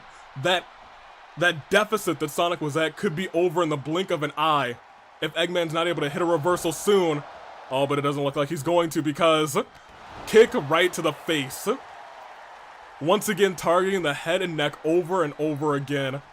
He's got him up. Oh no. We've seen Sonic do that before. Eggman kicks out. Eggman kicks out. And I have to keep in mind that this is the same Eggman who kicked out of German suplex, who's kicked out of F5s, who kicked out of being stunned. And another pinball attack by Sonic. The ribs now breaking, trying to open up the gateway to his soul. And now Eggman is in trouble. And now Eggman is in trouble, and Sonic now feels Eggman's soul near. Wait! Eggman pulled out brass knuckles from inside of his glove! He pulled out brass knuckles! Wait a minute! Eggman pulled out...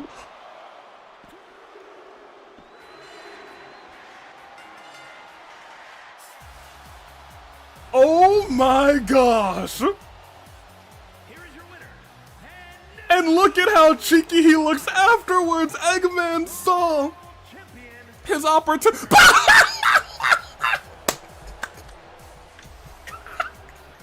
Oh, that's hilarious!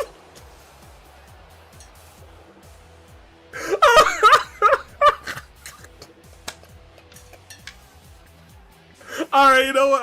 I'm gonna acknowledge Eggman for that one. I'm gonna put my ones up for that, man. Oh my gosh. Oh man. Eggman, you know what?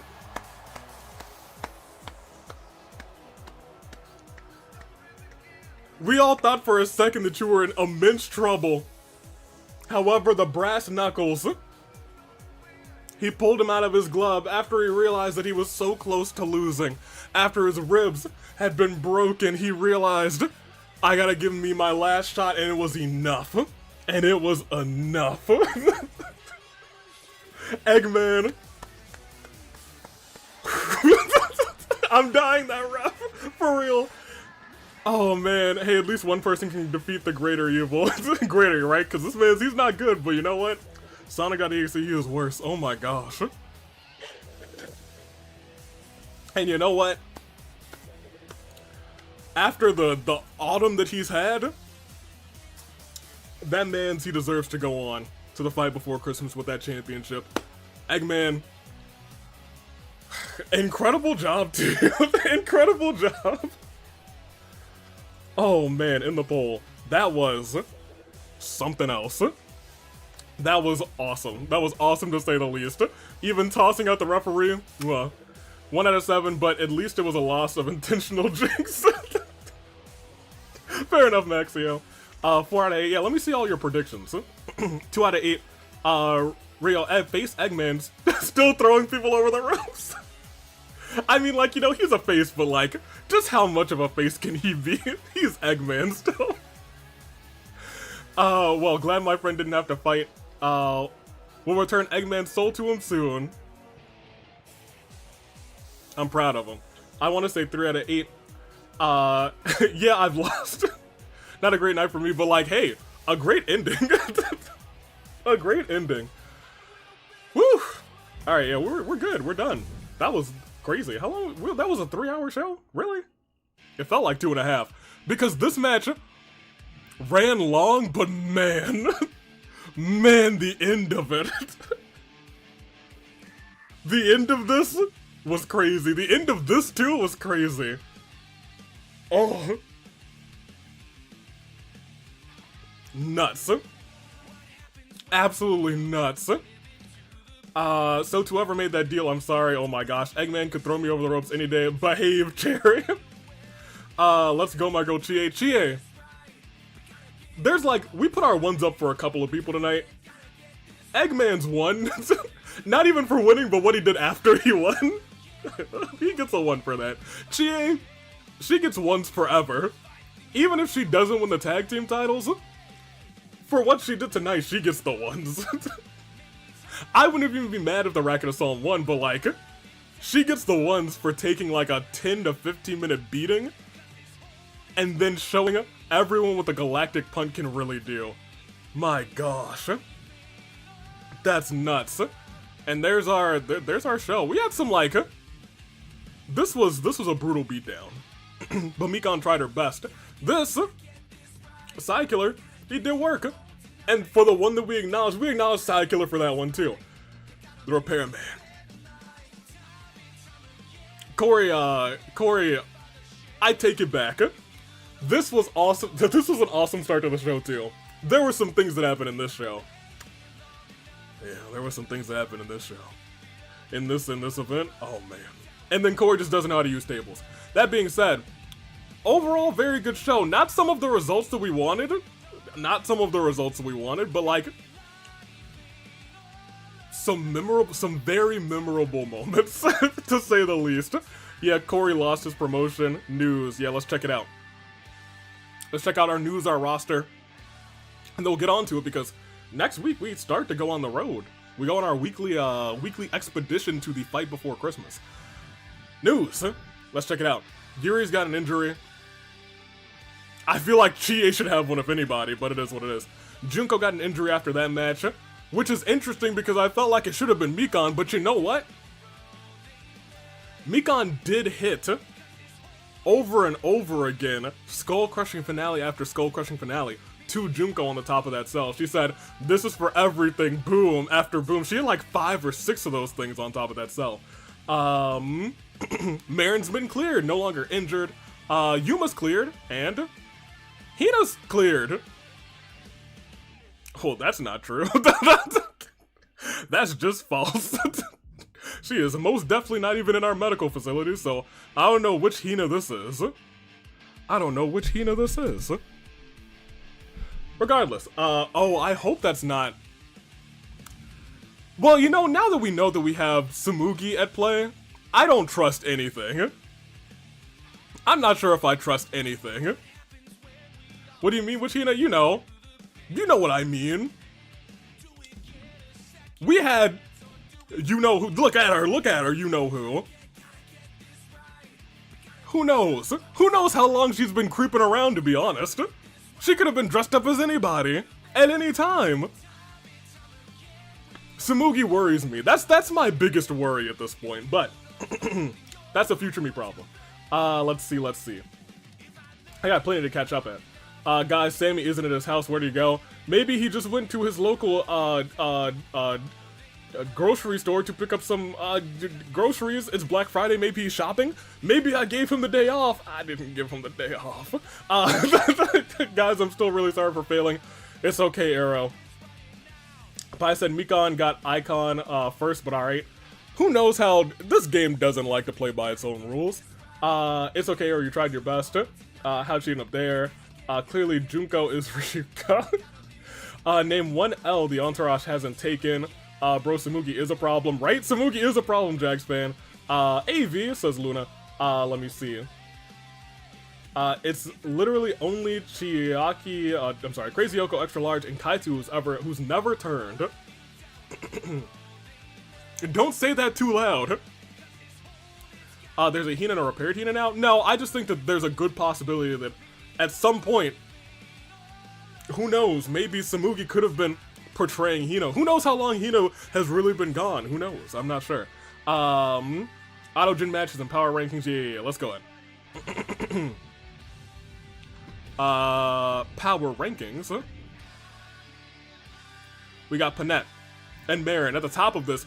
After this week, they probably need to go down a little bit. After this week, they probably should go down. Actually, let's go ahead and go to next week, because I think it hasn't updated yet. Boom. And this would be the fight before Christmas. It would be Boss versus Mikan. Wait. Is this like Mikan cashing in her money in the bank? Her golden ticket? I hope not. They can't fight again for the titles, but that would be a non-title match. Camilla versus Sakura. I hear she is doing better. So maybe. Korey versus Reiko. Not bad. Now versus Sarah might be something we need to see. Maybe Sarah, who's been a heel, but now's kind of turned heel too. But like, I don't know how Sarah feels about all of this. Gonta and So back, thank goodness. Versus Joker and Akachi. Crow. Chi-Chi versus Paimon. Maybe. Because Chi-Chi and Paimon were the last two in that Masquerade Brawl, now that you think about it. And lastly, they still... Mizuki, no! You're still hurt, and you're hurt bad.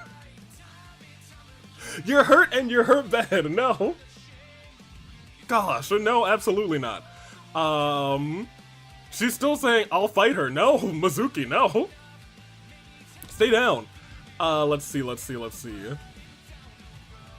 Now these are updated. Now I don't know why you're number one. Now what you done lately? Mona's up here too now for some reason. Mizuki, no. Everyone in the chat saying Mizuki bad. Don't worry, I'm not gonna let that happen. I refuse to let that happen. It ain't gonna be me. Eggman with his title back, jumping in the rankings back up to number 3. Mizuki, Chie deservedly up there now. Chie deservedly at number 5. She deserves to be up there, 100%. Let me see. Yukiko, I guess dragged up there because I guess she was in that match too. Mona, sure. Gonta and So, the tag team champions. Midori, Tokiko. I think the worst part about you guys not winning is that they climb the rankings and they get bonus attributes, which makes them even harder to beat. So that's bad. Lady Anna, good on her, who will be defending next week, I suppose. Noelle, after winning that match, deservedly goes up. Yuri lasted for a long while in that match. Marin, the Doctor, Junko, Mikan, Hatsune Miku, and Natsuki.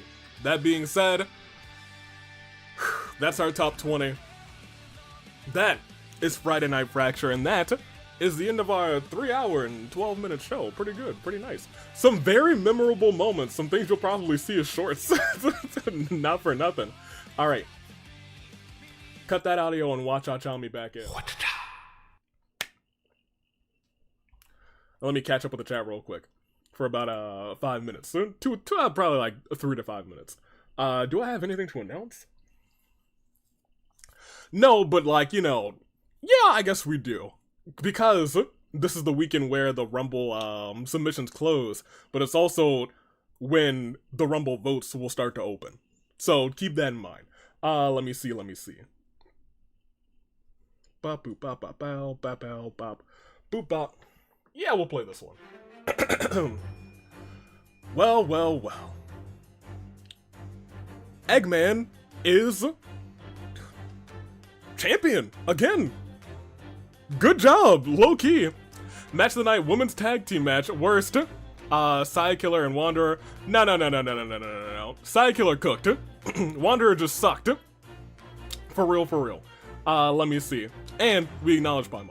AV, just a suggestion. A rough yeeting service where Eggman just yeets refs for free. I mean, maybe. Rumble suggestion. My girlfriend. Oh, okay. It's gone. I think it's Karatoshi's time to really shine. Fingers up. Let me see. We have no plans. We are screwed. Yeah, so. I am very concerned. Let me fight XSP. My friend insisted on presenting his soul to me as if, crowning him, and I can't blame him. Or presenting his soul to him, rather, yes. Yeah, no. He deserved it. Eggman deserves it. I am in pain. Arrow, you'll be fine. My girlfriend, Neo, maybe. But there's a form. Let me actually put you guys the form in the chat if you guys actually haven't done it yet. Where are my links at? There's my links. I guess I'll post both the OC Revolution submissions and the... Yeah, I'll put them back in. Oh, I can't post them both at the same time because I can only post messages up to 200. Here, then you guys can take this one first. Because that's the most important one. Because that closes Sunday. And we'll pin that. The second one, which I guess we won't pin, is the OC Revolution. Which is there. There we go. There's your 2 links. Go ahead and have fun with them.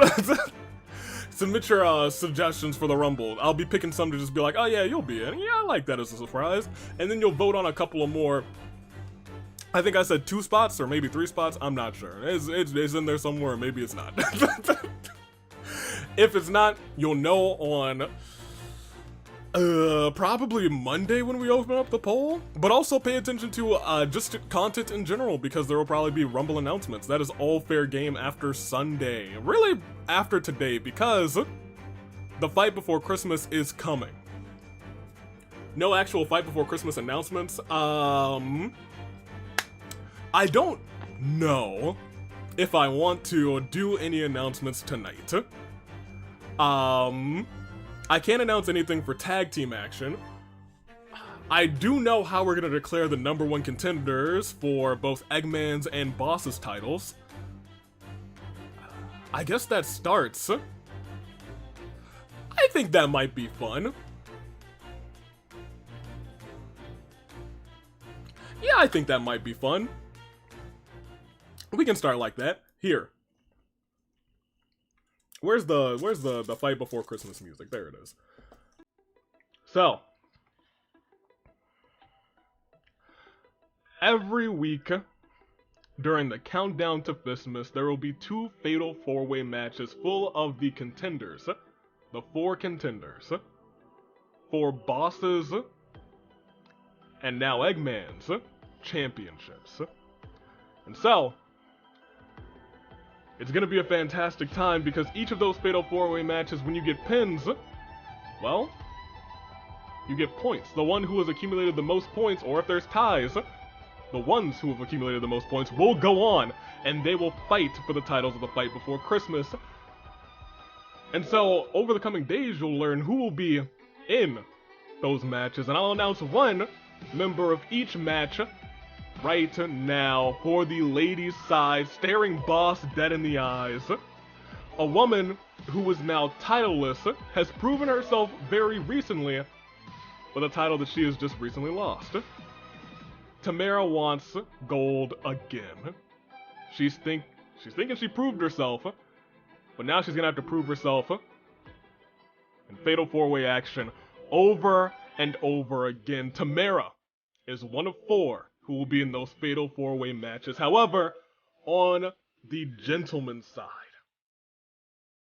a man who brings excitement to any match that he's in, a man who won a fantastic elimination chamber, in fact won every male elimination chamber that's been planned.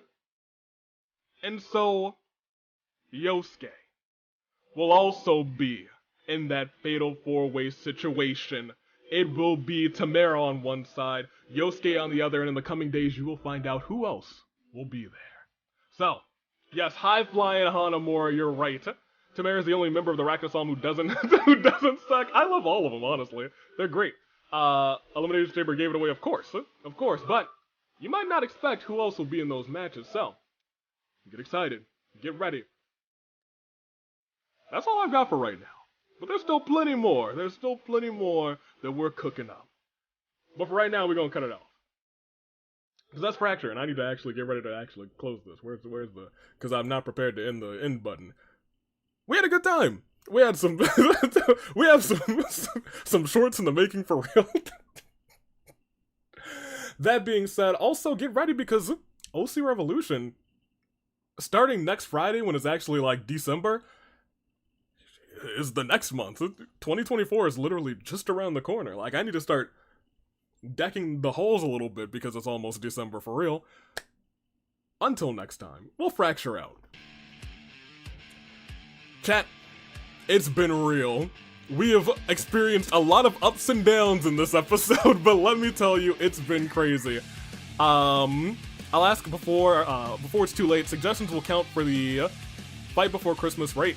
We'll still count for the fight before. We'll still count for the countdown to Christmas. Yeah, you're good. I hope I'm there. See you guys. Fare thee well, Ryan. Fare thee well, Sonic Gaming. Ezra, Cherry Berry, Pie, Jacob, Sonic, Jackspan, Moon, Sniper, Luna, Jessica, Anthony Sub, everybody who showed up. I still need to, like, get some water after that Chi experience because let me tell you, that was nuts. Thanks to everyone who showed up, who's here, or who's watching on the VOD. Until next time, toodaloo, like crew. Thanks for watching. I know that I'm ready to end this one, and y'all might think that I'm not, but I promise that I am, because I'm gonna click the button right now, and I didn't just get ready right now. I've been ready the whole time, and I can prove it right now by saying, watch-cha-cha me out.